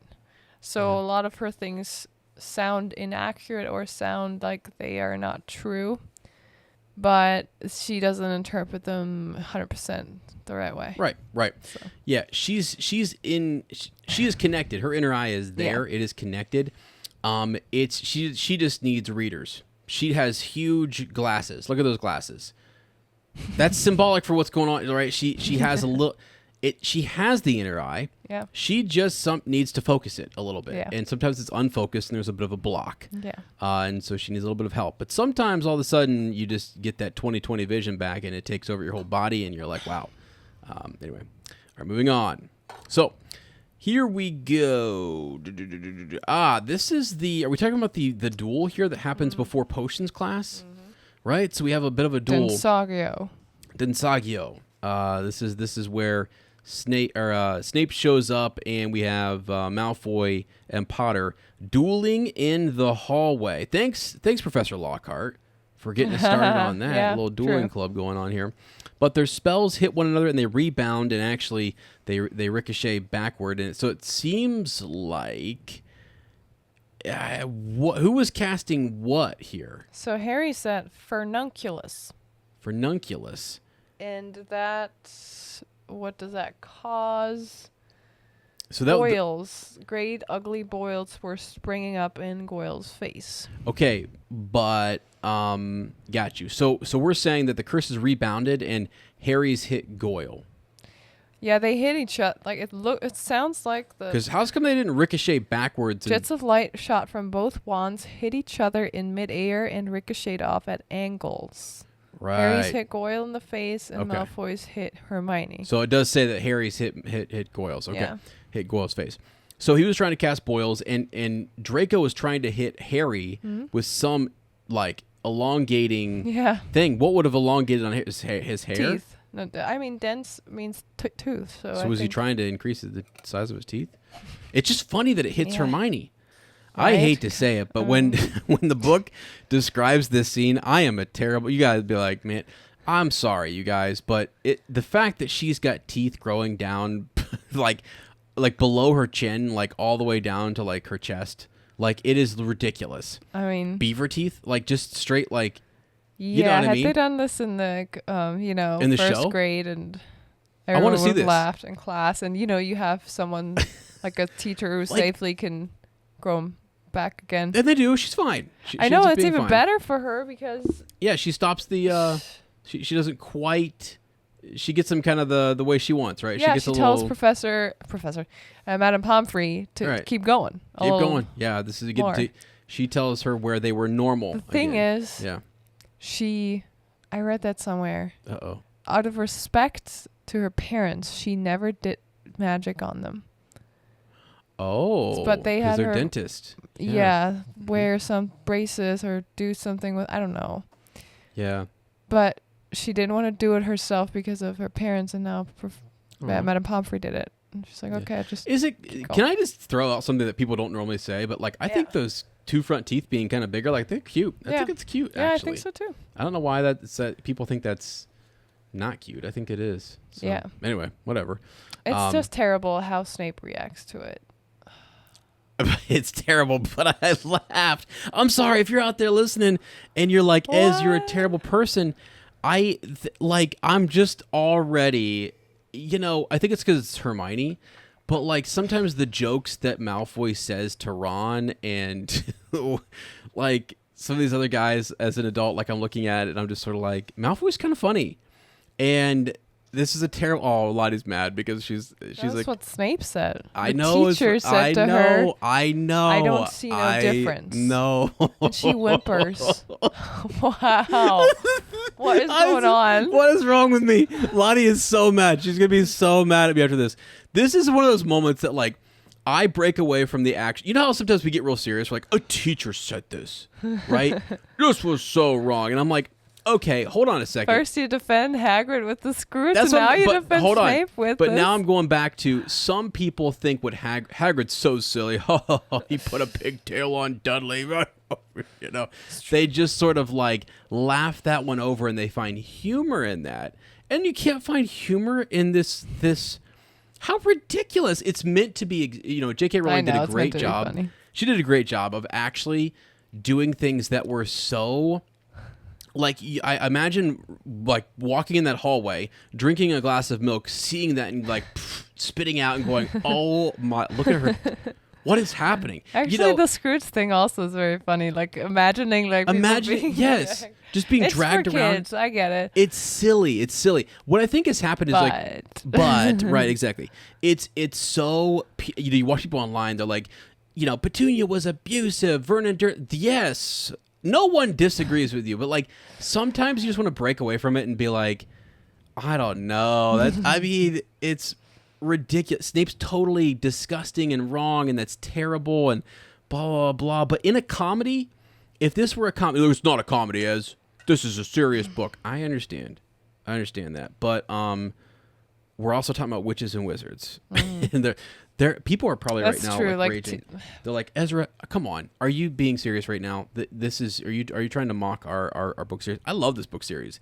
I think so many times it's so over the top funny what happens to them, like with magic and things that they can do, that it's meant to be over the top and silly. And it's like, this is why you can chuckle at something like that. We talked about this. The Slytherins are having a good laugh. So, I mean, Goyle didn't, but people also might have been laughing at Goyle. Like, look at they're laughing more at Hermione. The author focuses us on Hermione, and we sympathize with her. It's also not cool for Goyle, especially if Goyle when kids struggled with acne, for example, and he probably did, if we're being honest. Yeah. Like, and that hit him and intensified, and he was like, went back, and he's, you know what I'm saying? I struggle with acne, so I know what he's going through. That's awful. And he's all of a sudden walking around with boils and stuff like that. It's terrible. And Goyle's probably like, walking out with boils. You're right. I mean, they're massive, and like and they hurt. That's painful. Hurt. Yeah, it's not. None of this is cool. We got kids attacking. First of all, why are we not upset that Harry drew his wand on Malfoy first? Did he? He started a fight. You know, we ignore this whole scene. We're sort of like, well, man, oh boy. Snape said some bad stuff to Hermione. Yes, he absolutely did. Well, first Malfoy said he doesn't want her mudblood fingers on him. Exactly. He started a fight. Is he insinuating Hermione shouldn't touch him, or should she? I don't know. Like, but what's he trying to say? I don't know what he's trying to say there. But as a teacher walking down the hallway, like, what we didn't hear that first comment. Yeah, Malfoy, if we find out it's true, you're in trouble. Yeah. For sure. But also, Harry, no excuse to pull out a wand, right? If you hear something, say something. If you see something, say something. And we got guys drawing wands, weapons. Yeah. By the way, all these characters are walking around armed in a school. They are. Think about that. Hey, they're not allowed to use it in the hallways. But think about that. They are all walking around with a potential weapon. They're teaching them defense against the dark arts, for crying out loud. Yeah. So I just have to pause sometimes, because you're right. People would go nuts. I can't believe you laughed at that scene where Hermione has long teeth or whatever. Guys, the whole book there's comedy in and out of it. It's like Umbridge. There are points where Umbridge is like ridiculous and funny, and I have fun with like Fred and George having a blast, like, you know, teeing off on her. So anyway, sorry. And I know the book series gets more serious as we go, right? It does get more serious. There are serious moments, because then Sirius is gone. Gosh, dang it. How dare you say that? How dare you? You got me in the mood. I know. And it really is meant to, there's those glimpses of ridiculousness that happen that bring you back to, this is a magical fantasy fun story, but those start to dwindle. And she does a great job of sort of, you know, bringing those back down as we go. This is kind of that last little happy book. Well, except for the 6th book.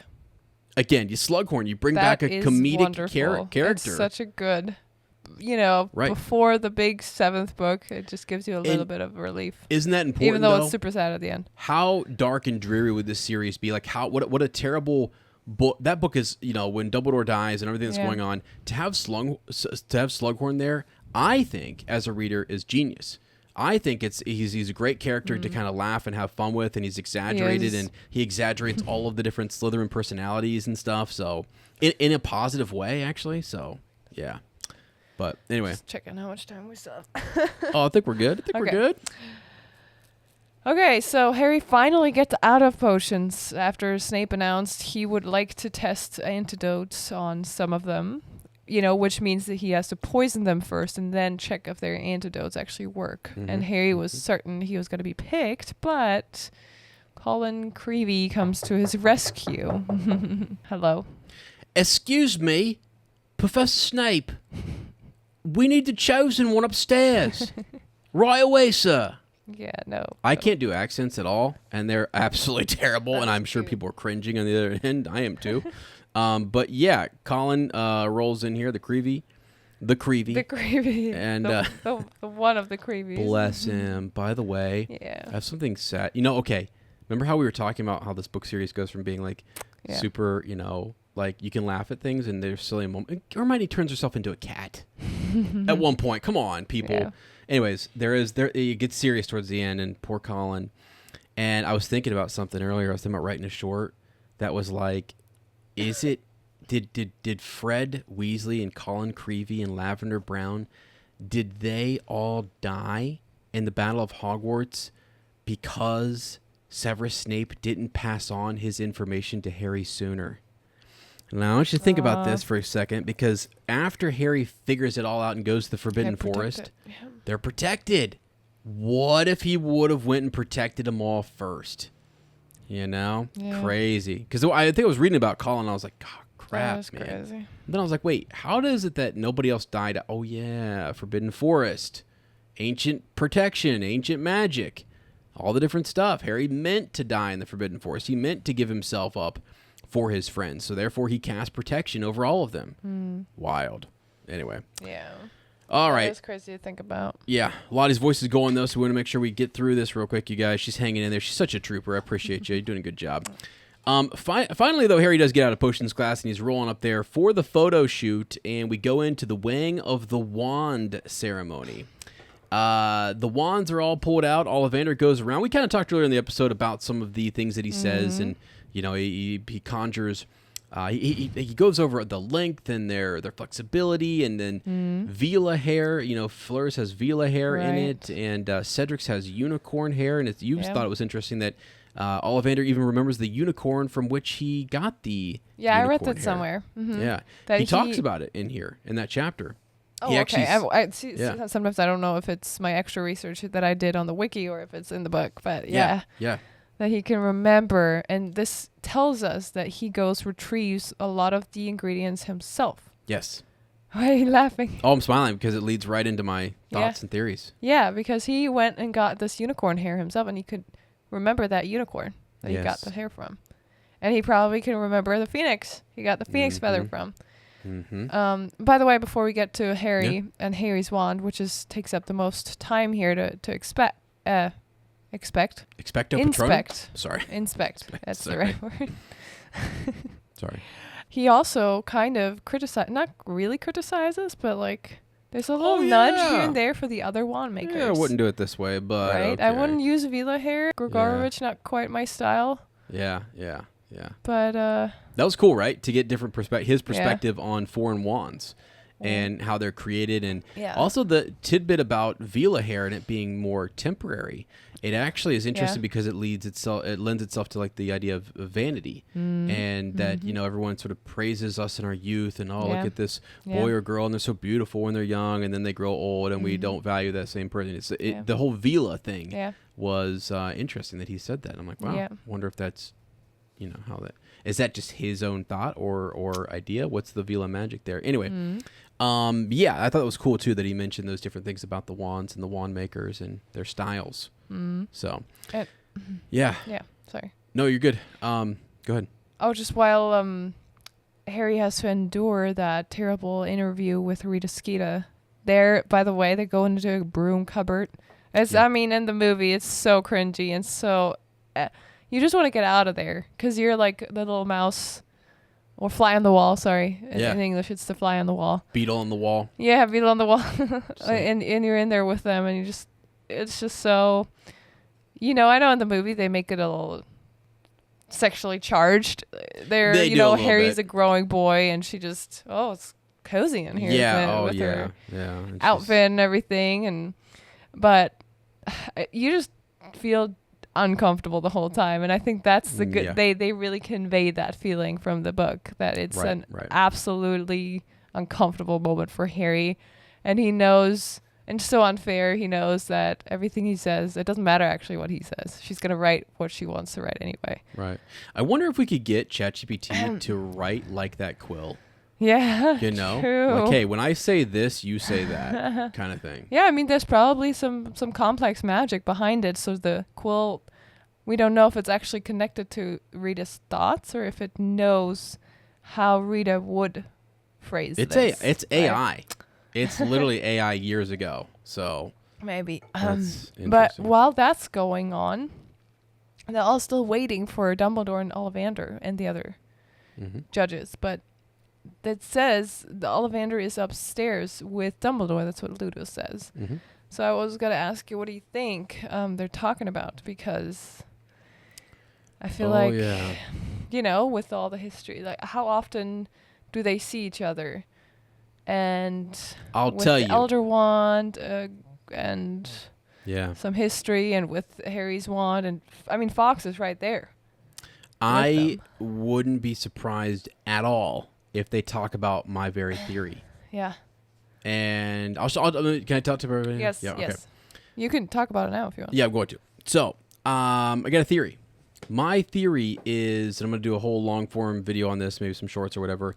I think that Ollivander actually gave Dumbledore some knowledge and maybe filled him in a bit on the Elder Wand when he was fighting Grigorovich or before their fight. I think they had a conference. Let's talk. Really, I think they exchanged information at the Hog's Head or somewhere, and they were talking secret meeting.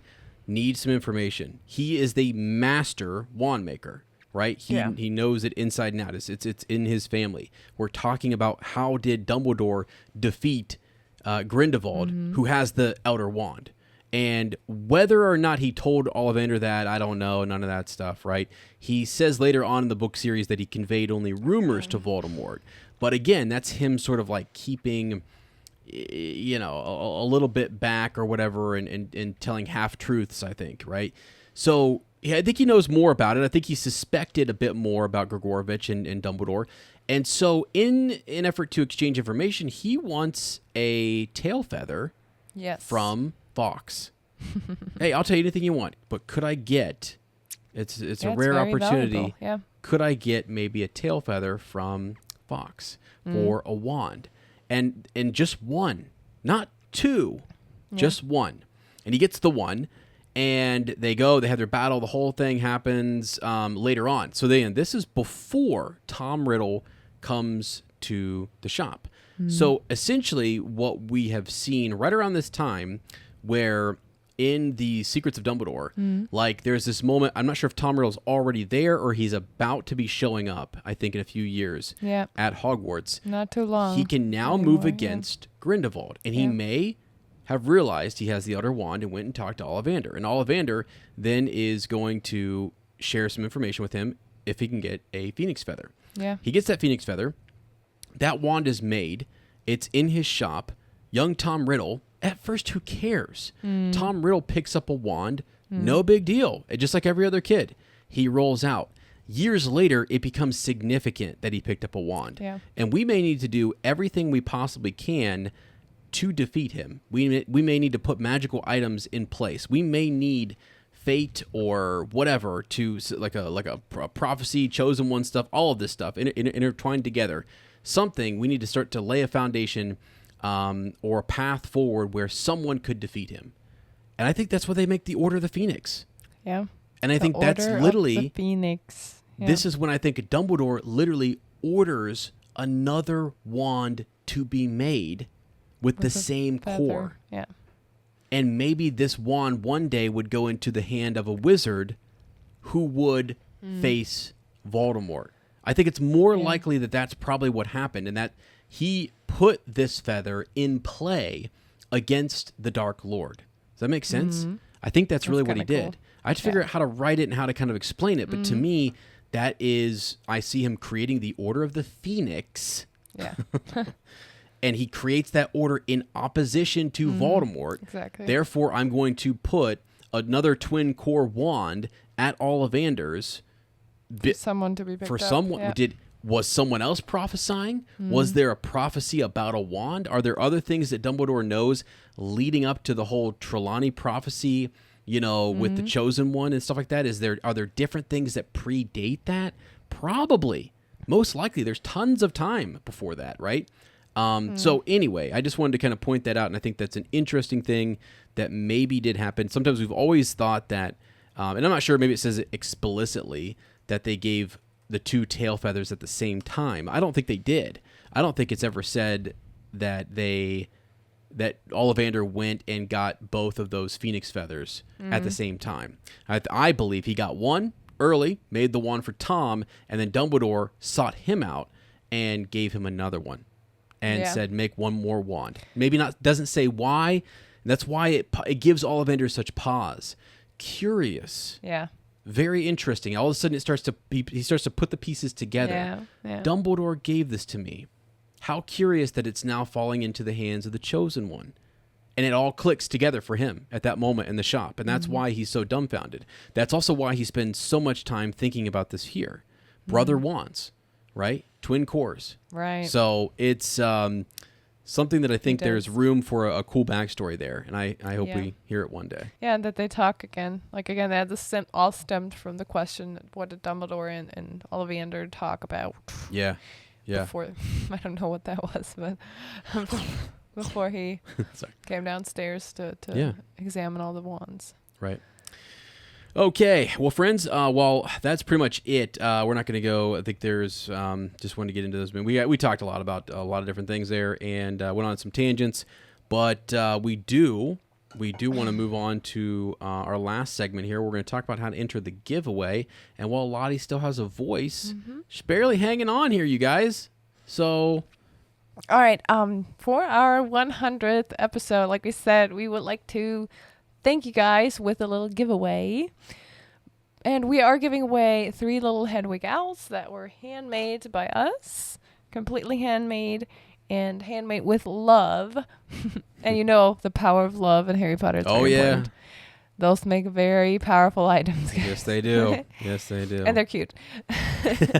As well as one item, probably a t-shirt, but you can pick anything you want from our Shell Cottage store that we will have delivered to your house. Any item, any color, any size. And this is how you enter. You just send us a DM on Instagram with your favorite moment from the past 100 episodes of Shell Cottage Radio. Preferably tell us which episode number it was so we can play a compilation of them. Either next episode or the episode after. We'll see. Yeah. We'll have to tell you how long this will go. What do you think is a good time frame? Don't a know. week or two? 2 What's weeks? a good time? 2 weeks? Yeah, and then we play it maybe in 2 episodes. That will be good. Yeah. Okay, 2 weeks. 2 weeks from when this episode comes out. Right. So again, send us a DM on Instagram with your favorite moment from Shell Cottage Radio. Yeah. Could be from this episode. Yeah, it could be from whatever. It could be a funny moment. Be the first episode. Yeah, and I think we'll make a little compilation. So everybody who does submit a moment, just a timestamp or just a moment, you can just describe it, whatever. You don't have to be super accurate. No, yeah. We'll go find it Yes. and make it happen. But it'll be cool to hear just to, even if we got 4 or 5 people just to kind of like let us know a favorite moment, that'd be really cool. And I think we have we have 3 Hedwigs. So Yes. 3 winners there and then 1 sort of, right? Grand Yes, winner? we have 3 Hedwigs, so that would be place, I'm just calling them place 2, 3, and 4. Okay. And first place, if you win the main prize, then Right. you win any item from our So shop. 4 winners. Yeah. So cool. We need 4 people. Okay. Yes. Even if we get 4, that'd be great. That'd be great to hear people who are following along kind of week by week. Yes. Just tag us in something over there on Instagram and then send us a DM just with a quick like, hey, when you guys talked about whatever, when you had this person on or what have you. Yeah. So, yeah. Cool beans. Sounds good. Sounds good, guys. Thanks so much for supporting us here on our 100th episode. You guys are awesome. Thank you so much. And Joan, by the way, we have not forgotten your owl post, but excuse us for today. We'll read it next episode because it's late, and also my voice is gonna. I don't know. Sometimes it doesn't sound that bad on the microphone. It sounds but okay. It hurts. It hurts. Yep. Like yep. crazy when I talk. So Yeah. we have not forgotten you. Don't worry. Yeah, Lottie's sacrificing her voice here, guys. So show her some love over on Instagram, show her your appreciation, and go do that because she worked really hard on these, and they were made with love, and they are really cute, and she did make them in our cozy little cottage, and it's great. They're great. They're a lot of fun. More on that coming in the future too, with some crochet news and adventures. Yeah. All right, wait. Thank you guys so much. We do appreciate you. Sincerely, this has been crazy. 100 episodes has been absolutely wild, and we hope for 100 more, right? We Yes, really we hope do. for 100 more, and we're going to keep right on going. We're back into the swing of things here. We're going to be trying to hit week after week after week after week. We're going to be trying to tear through Goblet of Fire. That would be there's so many things coming up that I don't remember, actually. I which know. which I will be know. really interesting and fun Same. to talk about. So, all right. Hey, that is all for this week. Thank you guys for tuning in to Shell Cottage Radio 94.7 COZY. We hope that you're going to join us in the future. And we do enjoy meeting new positive Potter people that don't be like battling baboons. Wow. Baboons. That was, we caught you mid-cough. No, I actually wanted to say baboons, and then I opened my mouth, and it's just. Oh. Wow. And by the way, I love that line, and shout out again to Maggie Smith. Yes. We love her. Love you, Maggie. Love you. If you don't want to miss out on the next episode, then be sure to subscribe to our podcast and leave us a review and follow over on social media at Fleur and Bill. And if you truly enjoy our content, consider supporting our growing Wizarding family on Patreon or Apple Premium. You will find all the links down below. Thank you so much to all our current patrons. We appreciate you, to Luna and back. On our next reread episode 101, we will discuss Harry Potter and the Goblet of Fire, Chapter 19, The Hungarian Horntail. So make sure to tune back in next time, and until then, have a great rest of your week. Thanks for joining us in our shell cottage today. We know it's not much, but it's home.